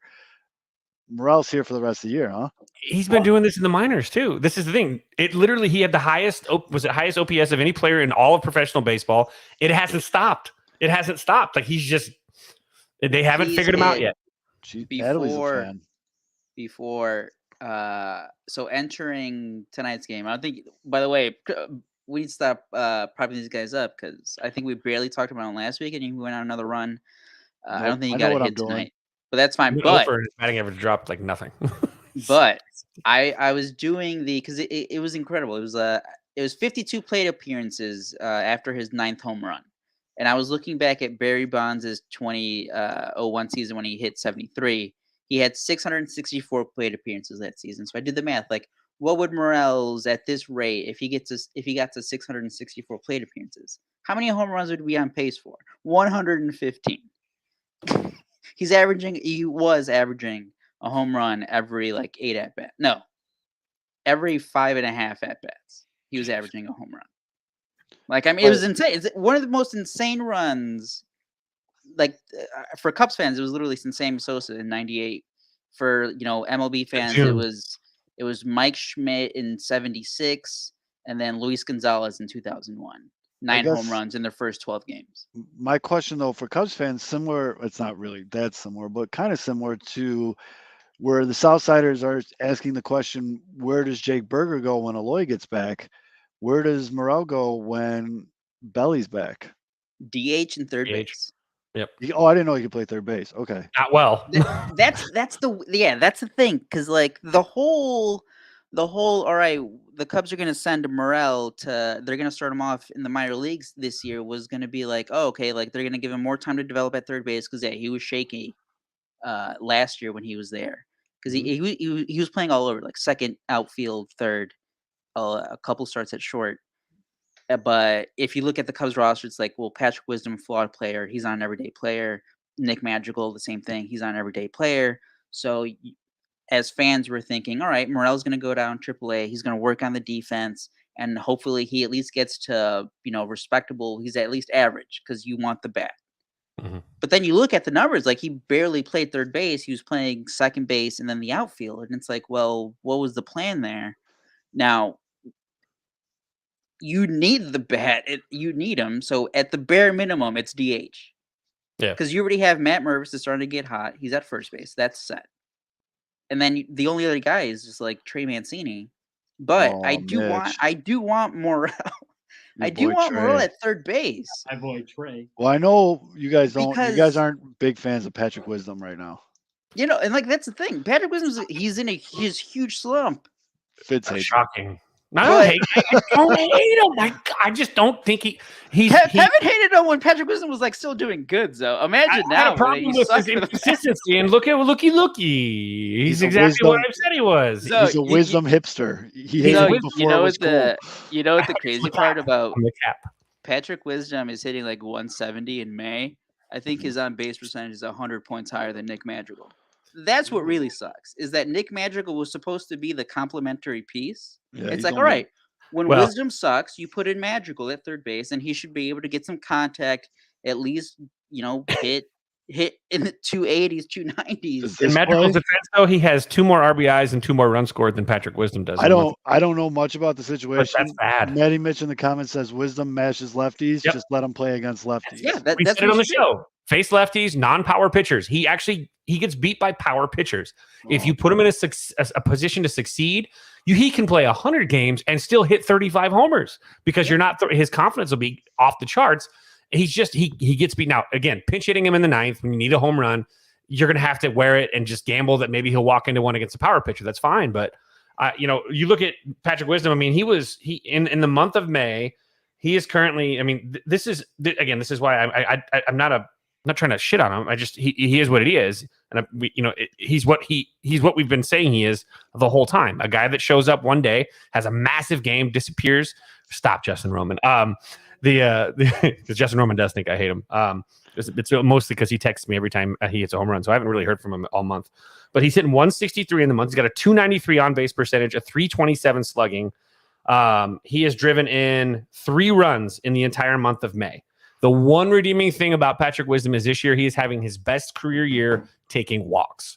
And that's not going to pay dividends because he's a guy that's a bopper, but he usually comes out really hot. May and June, he usually mashes and usually cools off at the end of June. Base is good. He's already cold. Like again, the league adjusts pretty fast, but usually it takes a month or 2. Is he talking They've about figured Wisdom? him out. Oh, he strikes out a lot. Yeah. He has You need to keep his that strikeouts, in his lineup total. He has.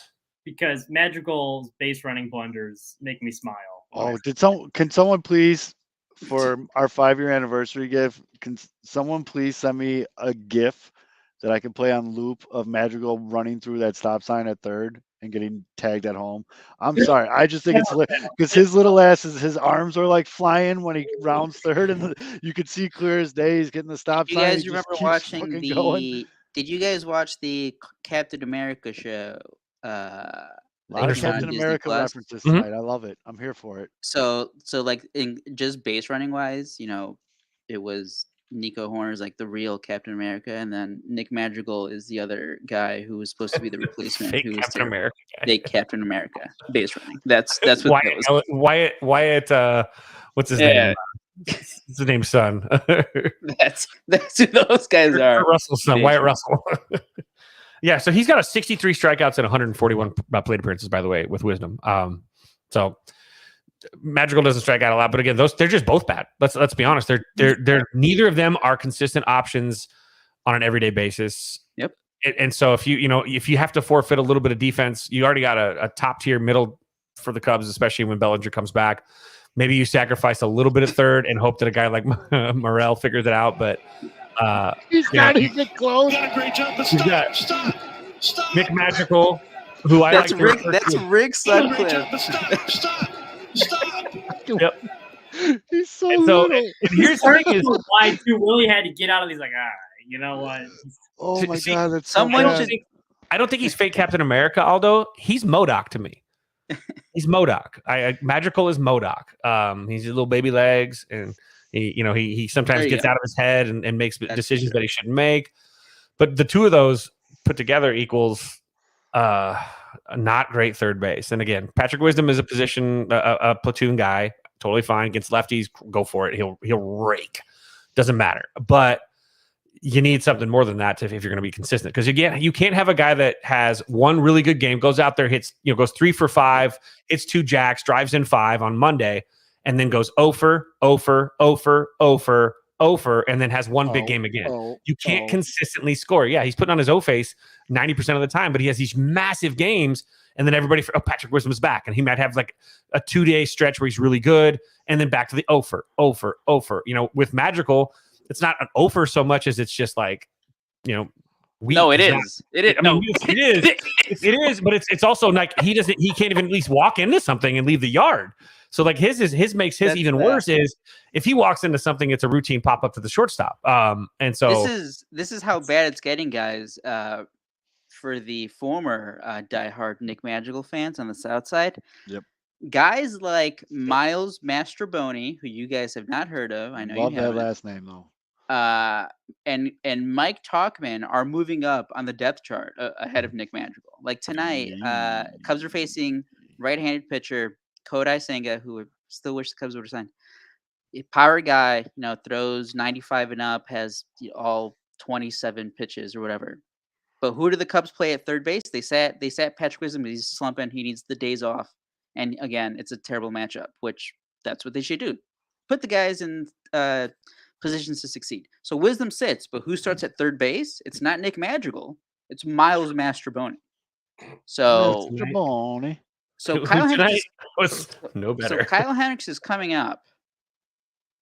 So he's going to pitch the series finale against the Mets. Cubs obviously have to do a roster move.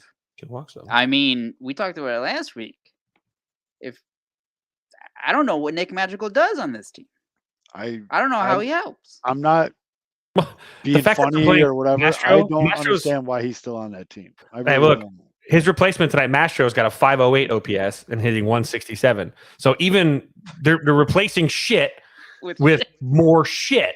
Like it's just the White Sox way, dude. It's just lots of poop. That's everywhere. what third base has become for them. Really, third base is. Welcome back to our lifetime as a Cub fan. fan. I've heard of Mastrobuoni. This is normal for the Cubs to not have a good third baseman. They had a good one. They've had three in my, not even in my lifetime. I wasn't alive for Ron Santo, but it was like the Cubs. It was like the Bears quarterback position. You don't have one ever, and the Cubs had a pretty good MVP third baseman. Ricky Gutierrez. Now they don't. Now we're back playing this game again. We're going to go back to Mike Olt, and well, now it's going to be hopefully Morale. Hopefully. Question: who was trying to tell me that Oscar Colas has been destroying balls in minor league? Because he hit a bomb, and like that clip was all over Twitter. I do remember looking up his numbers. His last 15 games, he's slashing 140, 208, 163. Well, that's not good. His last 30 games, which has the one home run in it, because he's hit one home run in his last 30 games, he's slashing 211, 265, 276. He's not coming back anytime soon. No, everyone sees that one clip of him hitting a bomb off the bowl. Well, that's why Clint Frazier got that call up. Do you know what just flashed in front of my eyes? Well, do you remember, like you said earlier, Rick Hahn has hit on some of the random free agent signings? Yes. Last year it was Elvis Andrus. And what happened in the offseason? White Sox needed to address second base. They didn't, so they just went back to Elvis Andrus. What if Clint Frazier does end up having a pretty solid season? What if Clint Frazier just comes out of nowhere and Rick Hahn's like, hey, guys, I did it. I figured out right field. Ladies and gentlemen, we got him. We did it. No, because that's the thing. He has had a lot of concussion issues and injury problems. So, I think he's only, what is he, like 28 maybe? 27, 28? Who? Still young. Frazier. Prospect. Where Elvis, we knew he'd been bad. He'd been bad for a full season. He was bad for a while at the plate, and he had a couple good months with the Sox. Everyone knew it was kind of a charade. So, and I could talk myself into it. I don't think it would be a good sign. Oh, yeah, we're Sox fans. We could talk ourselves into anything. But Clint Frazier, 28. For all the struggles at second base for the White Sox, to the point where I'm recommending a guy with 2 torn ligaments play second base. And so is the manager. Ooh. Sorry. Anyone else? News. We have a trade in our fantasy league. Oh, yeah. Belly Bombs is trading Max Fried and Mike Trout to No Limit Records for Bryce Harper, Tony Gonsolin, and Byron Buxton. Other way around, but yeah. Thank you for that, Buster. Oh. Back to Zoe. I'm not excited. I'm in no hurry for Elvis Andrus to come back. He was bad. Yeah. And I mean, especially now with Romy actually starting to hit a little bit. I know it's been 3 games. I get it.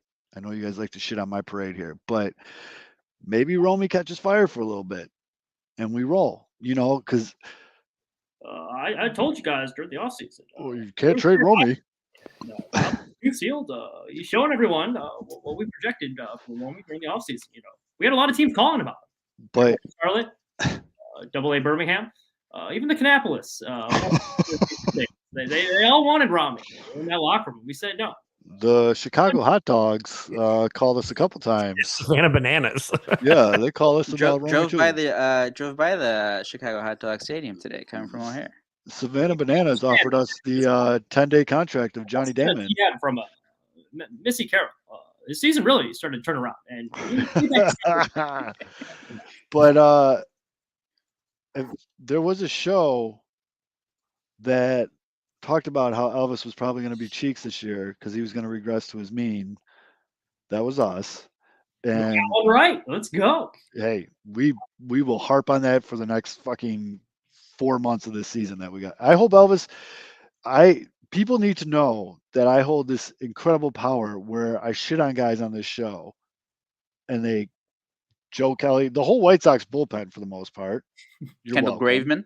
Yeah, that's why I said the whole bullpen. I still don't trust Kendall Graveman, especially now with the new haircut. He looks like a 3-card money dealer. Like I don't fuck with Kendall Graveman, not at all. Like it's fine. Like I'm glad he's doing well. Obviously, I'm glad he's doing well because I will never not root for the Sox. And Mitch, we do need to address that too. We do need to address that. I mean, I still don't trust Joe Kelly, but Middleton's been good. Santos has been good. Joe Kelly's been. I think he got a fucking time machine because he's throwing, like I said, he's throwing a 92-mile-an-hour knuckle curve.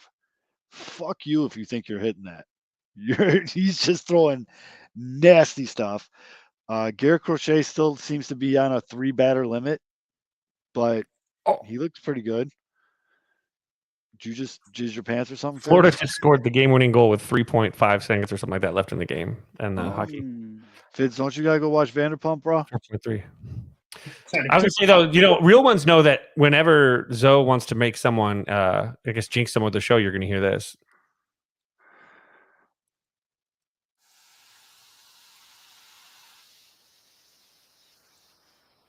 What am I listening to? I'm very lost right now. I can't hear. Whenever you pee on someone on the show, they go off. So. I'm here. I thought I was hearing sand. I was like, I'm not that old, dude. Hold on. You hear that? The challenge flag has been thrown. Mr. Beefloaf says, "Are you sure you're looking at the right stats? So call us a session 311, 381, 473." Yeah, that's what I thought. Could be looking at the wrong. I'm looking right here. Hold on, I'm gonna share my screen. Well, maybe he was just on his own fire research. his first 2 weeks, and then he's been bad the last 2 weeks. I'll zoom in on the thing too because I know you can't see it when I share my screen like that. Hold on.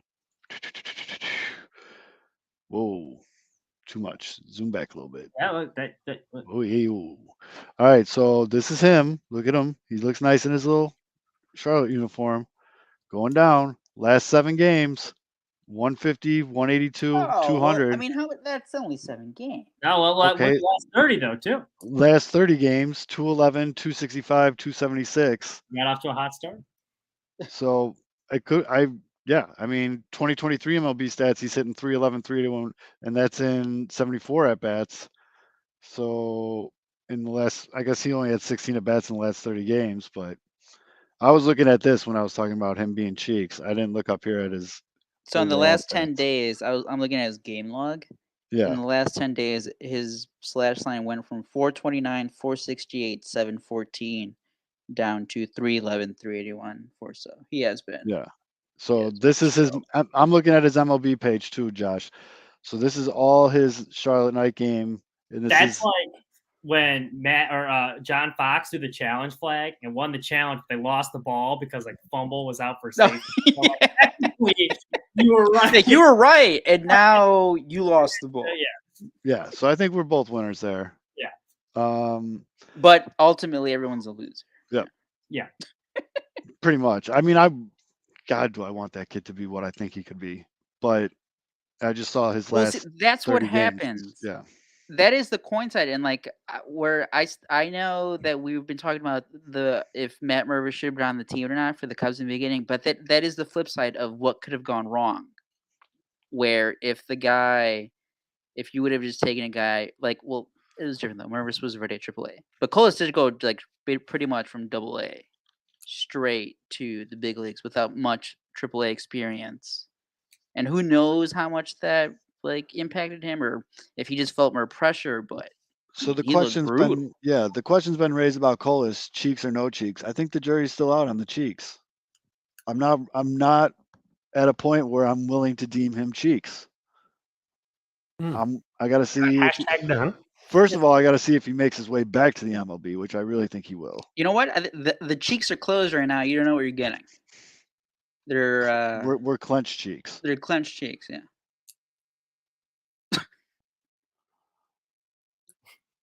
My wife just told me she's going to watch the Vanderpump reunion, Feds. Yeah, I just got my push notice for the calendar. Yay. You're So really we- trying to kick Fids off the show. No, I'm just trying. I don't want him to be late. All right. So- No, I'm waiting for the hey. Yeah. we're Who's ready. the jerk? What's up? Who am I not supposed to like? oh yeah. So here, Feds, real quick. Sandoval, right? Sandoval. Tom Sandoval is a complete d-bag. We don't like Tom. We hate Tom Sandoval. He cheated on his girl with Raquel. Raquel used to be Welch? engaged to the. No, her real name's Rachel. She changed it to Raquel to be more Hollywood. She was engaged to DJ James Kennedy, who's a complete punk, but he's actually kind of really funny. He's one of those guys that loves to do the hold me back type shit. Okay. He used to fuck with this dude named Jax, but he knew Jax was on probation and couldn't hit him. So he'd be like, "What are you gonna do, fat boy? You can't hit me." And he'd just be a tough guy then. And then he's a tough guy on shows when he gets held back. But anyways, Raquel broke up with DJ Kennedy, and then she was hooking up with Sandoval on the side. But Sandoval was with his girl Ariana, and they were all in love, and that was like a main character on the show. And so no one knew about this. So then Tom Sandoval's best friend is Tom Schwartz. And Schwartz is like the nicest guy in the world. And so he tried to jump on the grenade for his buddy and was like, "No, I'm the one hooking up with Raquel." And then it came out that tapping that ass. yeah, so then it came out because he just got divorced from this chick named Katie. We don't like Katie. And she just kind of sucks. And so he got divorced from her, and Sandoval was the one that was banging Raquel the whole time. Became big news, cover of Rolling Stone, like news, like it was all over the damn place. Now Raquel's gone into hiding. Sandoval's getting jail bitched on these reunion shows, and it's all gone to shit. So there you go, Fitz. I got you. You know, I actually now I feel a little bit better because the same exact thing happened to me with you explaining all of that. When Carrie tries to explain it, my eyes glass over, and I have literally learned nothing. I just gave you the That was breakdown. bullshit right there. I didn't watch the show. I mean, I gave you that was probably the most comprehensive breakdown you're gonna get. There's a lot more to it that I left out. I don't like. I'll be at the bar. Because we left out when the one girl was on the show in New York, and then the news broke. She was on the show with Raquel, and then the news broke, and they went into an alley, and this girl fucking jacked her in the face because she was so pissed that she was banging Andriana's man, Tom Sandoval. So Tom Sandoval's tapping that ass. Yeah. How is bottom- their defense though? Are they have good hands? Do they? No. How's their lateral, okay, how's here. their lateral movement? You wanna Are do they sports? able to? You want to do sports? First We'll do step is sports. good. Sandoval currently is the Trevor Bauer. Nick Madrigal of the show. Like Oh. no one knows why he's still there because he's a complete dickhead. He's really short. Yeah, Terrible runner. he's actually short too, and he He loves. runs a lot of stop signs in his Mercedes. He's so obsessed with being extra. Like he's that guy that shows up to the party where you're just like, "What are you fucking doing, dude? We're sitting here drinking Busch Light," and he like shows up with like overdressed. Like he just sucks, dude. The guy just sucks overall. He's in a shitty cover band that played at Bourbon Street. Fucking sucks. Guy sucks. I don't give a fuck. I think this shit's entertaining as fuck. But yeah, this shit's funny. So there you go. If you need a cheat sheet while you're at your event, just text me. Yeah. I'll just I'll use you instead of Chat GPT. I'll just be like Yes. Chat ZoBT. I will be watching the reunion after we're done recording this. So yeah, I'll let you know. Because I heard James Kennedy call Sandoval a punk ass bitch on the show, and it's funny as fuck. Anyways, completely lost. my train of thought. I have terrible news for you, Zoe. What happened? I think the splits you were looking at were his MLB. They were MLB splits? For whatever reason, even when you're on the MILB page, they give you. Wow. They give you the Minor League Baseball page screwed us. Why would they do that? That is stupid. Because I was looking back and like the slash line has dropped, but I'm like, he's still getting hit. Like he's not. All right, here I'm in the game logs.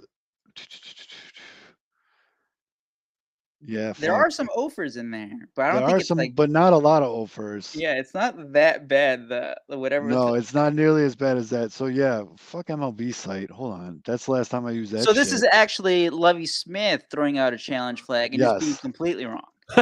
Yes, that's. I'll own it. That was wrong, and I was bamboozled by the You're led MILB. astray. He did his own research, folks. This is what happens. Yep. Scallywagged, hoodwinked. Yeah, fuck, dude. My bad. Thank you, Beef and Josh, for pointing that out. Because Where's Alex? Usually Alex is the one that jumps on this stuff. oh, Shameful. This Usually is just just- like this is just like our first year of the show. So remember that one review? These guys get all the stats wrong. that was my favorite review of the show ever. I can't listen to this shit. They get all the stats wrong. I think we said like one number off, and the guy went fucking nuts in the Apple reviews, and we've been harping on that ever since.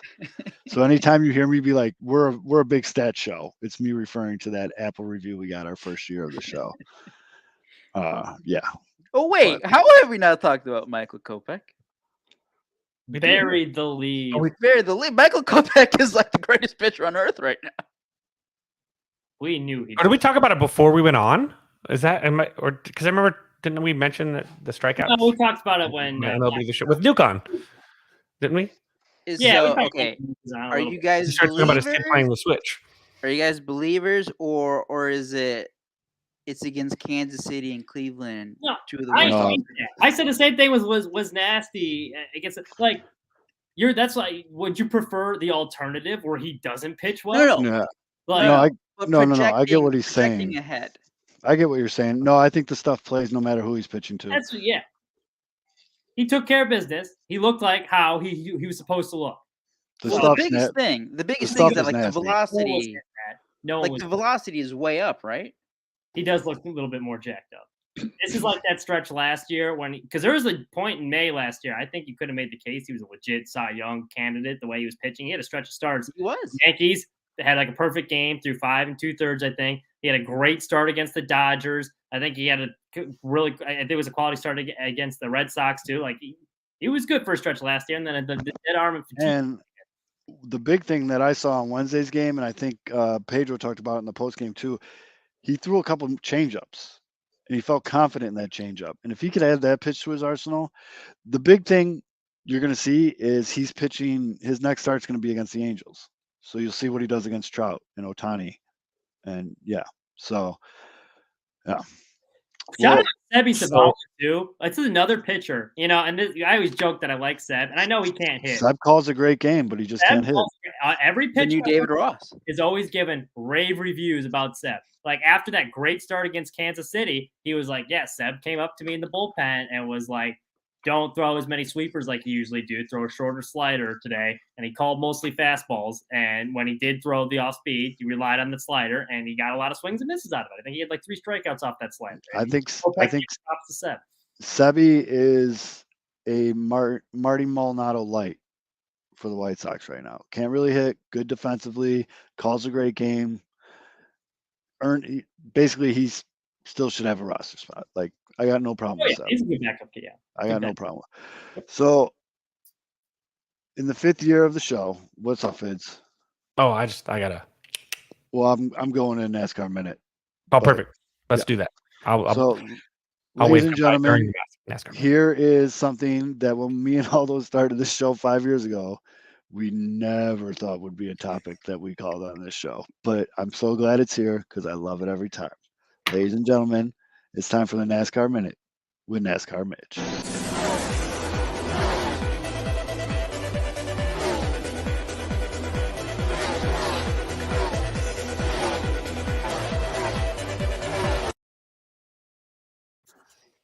All right, it was the All-Star race this weekend. So to get in the All-Star race for NASCAR, you need to either a past race winner from last year, this year. Otherwise, the only way you can get in is through the heat races. This year, they're racing at North Wilkesboro, which we'll get into a little bit later. There's a huge deal. This is the first time ever in sports history that a stadium had been discontinued. The last time they raced there was 1996. They abandoned the place and it was just like there's weeds growing everywhere on the track. And then like last year, Dale Earnhardt Jr. was like, hey, we should bring back this place. They cleaned it up, and they're hosting an All-Star race. So it was like a big deal for all these NASCAR fans and all these hillbillies. So the way the All-Star race worked, first night of the race, they have a pit crew challenge. So all the pit crews, they have a time stop. Whoever has the fastest stop, that's how it determines your positioning for the heat race. And because it's a short track, it's hard to pass in these short tracks with this new car. So the positions are very important. So it's kind of funny to watch. They have like all the scrubs going first, and like the small teams, guys are like tripping over the wall. They won't throw in the tire correctly, and it's like a 17-second stop. And then as they slowly get faster and faster, they get better. So Joe Gibbs' team, for Ty Gibbs, grandson, nepotism, once again, NASCAR accounting team, they rip off a heater of a stop midway through. So he's got the fastest pit stop, the whole thing. So their team is sweating it out through the end. One by one, they're going through. No one's been able to beat the Gibbs crew, pit crew team. Finally, last team left, Ross Chastain, popular name on the show. His team, low-key, been ripping heaters for pit stops. They had the fastest average all year. So everyone's like, ooh, this is going to be close. So Ross comes in, pit crew, fast stop. But he's slow getting out of the box. He didn't put it in the correct gear getting out of the pit box, and that's when like you have to stop the timer once you get out of the pit box. Ross Chastain low-key screwed up. They finished second. Ty Gibbs got first. So in the heat race, it went pretty normal. Daniel Suarez's pit crew had the second fastest stop. So he got the pole position for the race. And the final heat race was the open. So they have the drivers that haven't won a race. You got to win this race to get in. So Ty Gibbs, who had the fastest stop in the pit crew challenge, was starting first for that race, and he's going good again. And he runs Michael McDowell into the fence a little bit. Michael McDowell's kind of pissed because it broke his car, and so he's like out of the race. But he's like, fix my car. I want to get back out there and wreck that little shit. So he gets out there with this broken-ass car. He's like sliding around the track, and Ty Gibbs comes back around. He's about to lap him, and Michael McDowell's like boxing him out. He's got the elbows out with the car. He tries to wreck him. Missed. Ty Gibbs squirts through. So the race starts. So Ty Gibbs got into the All-Star race. Race starts. Pretty boring, not going to lie. My guy Daniel Suarez is in the lead for the first 40 laps. Kyle Larson, he's near the back working his way up through the field, and his pit crew, his crew chief's like, hey, Kyle, we need to make a change. We've got to do something different here. So we're going to have you pit a little bit early. Try not to say the M word down pit road because you've been known to do that from time to time. So Kyle Larson gets his fresh tires, and he starts picking his way through the field, working his way back up. He passes Daniel Suarez. The race goes green the entire time, so it's pretty boring because there's no cautions, no crashes. Kyle Larson dominated. Had that gone green longer, had he not had a speeding penalty coming off pit road, which sent him to the back after that pit stop, he probably would have lapped the entire field. So not gonna lie, the race kind of sucked ass. And now this is where I want to get to kind of a serious part, NASCAR minute, and I think it's kind of fitting here too, since we're talking about the 5-year anniversary of this show. So as I mentioned, they went back to North Wilkesboro. So it was very much like a throwback weekend for NASCAR, and all the fans loved it. And like, as a relatively newer NASCAR fan, I should say, what I think is great about that sport is like, it doesn't matter, like when you're a kid, and that's why Hot Wheels are so popular. It doesn't matter like what race you are or whatever. You could, what gender, like watching cars go fast is fun. That's why little kids love playing with Hot Wheels and like that was like my first thing I fell in love with. So like, that's how because at first, before, I was like, always had the stereotype with NASCAR where it's like these fans are a bunch of rednecks and they're raised, that's kind of like what drew me away, where I was like, I don't want to be involved in this. And then, I kind of got hooked watching it because it is the thing. Like watching cars go fast is fun. And that's why I love doing the NASCAR Minute, is because once I fell in love with that sport, it's fun to like share that passion of watching cars because it's like cool. It makes you feel like a kid again. That's one of the reasons I love it. However, this weekend, it kind of goes to show not all the time when you go back for like a throwback, it's not, nostalgia does not always equal good, because as I have learned more about the sport and you learn about NASCAR's history, it's not, they do not have the best track record. They have the Confederate flag thing, and there are a lot of stereotypes. It's one of the things that pushed me away from enjoying NASCAR in the first place, why it took me so long to get into it, is because like, you have a lot of things, like it's all these good old boys from the South. And unfortunately, from my experience going to a lot of these, a lot of those stereotypes are true.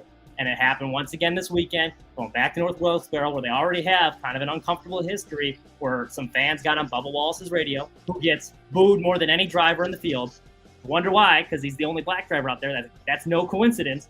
And like, basically are on his radio saying like go back to where you came from. It's like real racist shit, which honestly I wish I was surprised by it, and I wasn't. And so like that sucked, and it made me think, not all throwbacks and going back to the history and looking at the past is always a good thing. So that made me sad for the sport, because I think it's cool. Like I said, watching cars go fast is fun, and I wish, I think everyone should be able to enjoy it. And I feel like a lot of people don't feel welcome watching it because of the stereotypes that NASCAR fans give off. And unfortunately, a lot of those are true. And I think it's kind of sad. And, that's why I was sick leaving this throwback weekend, going back to a place, because they're all celebrating NASCAR's history. They don't have a good history. And that made me kind of sad. So I'm glad Pinwheels does with their 5-year anniversary. It was cool going back to looking at that. But that's kind of where I wanted to be. That's why I enjoy doing the NASCAR Minute. And I'm sorry to kind of take this kind of like a depressing turn, but I don't really have any other format to discuss NASCAR on like this. Is the only platform I have. So, it is a fun sport. I wish they would do a little bit better. Like he won an Emmy. Bubba Wallace won an Emmy this week for his documentary Race that just came out. It was on Netflix last year. It's a very good documentary. You can check it out. And it addresses a lot of the stuff that I'm talking about. Like Bubba, for a lot of the people that don't like him, it's simply because, quite frankly, and they'll make excuses, that is why. So that's sad, because I think it is a cool sport, and I wish more people would feel welcome and enjoy it. Sorry for depressing it, but that's the NASCAR.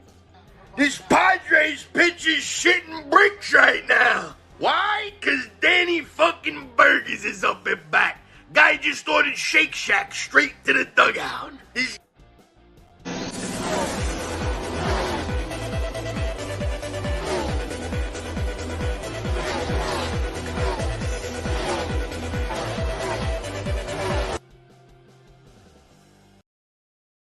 Sorry, Mitch. I know you were trying to be serious, but I couldn't resist putting this picture up while you were talking. I was gonna say that was an Emmy award-winning performance. Besides our little slideshow, directing behind the Yes, the slideshow, that might have been one of the best slideshows. But I agree with you, Mitch. That shit's bullshit. That is lame. As a parent to a 2-year-old boy who is obsessed with Hot Wheels and cars right now, I get it, man. I definitely do. But all right, everybody. Shameless plug, real quick.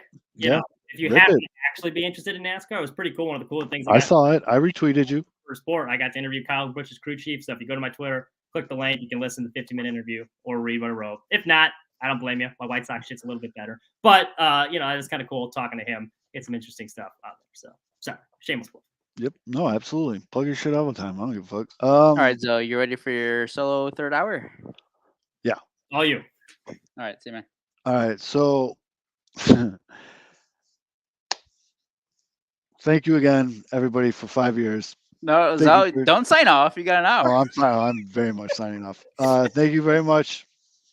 Again, if you've ever watched the show, liked the show, retweeted the show, interacted with the show, anything, we very much appreciate all the support. Hopefully we can continue to do this, continue having a ton of fun doing it, and keep coming up with ideas. But it's been one hell of a first 5 years. I'm very proud of this show. I'm very proud of how we've kind of stayed true to what we've wanted to do on this show. We haven't really deflected too much into besides talking about NASCAR, but we've stayed what me and Aldo pretty much envisioned this show would be. So I think that's really cool. Thank you to everyone in the comments and all the love on Twitter today, congratulating us.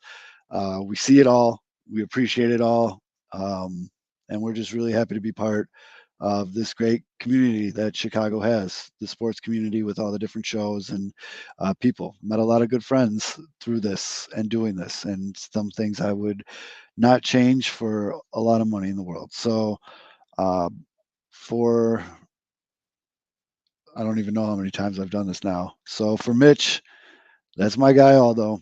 I'm Zoe. And just like we have been for the last 5 years, we'll see you guys next week.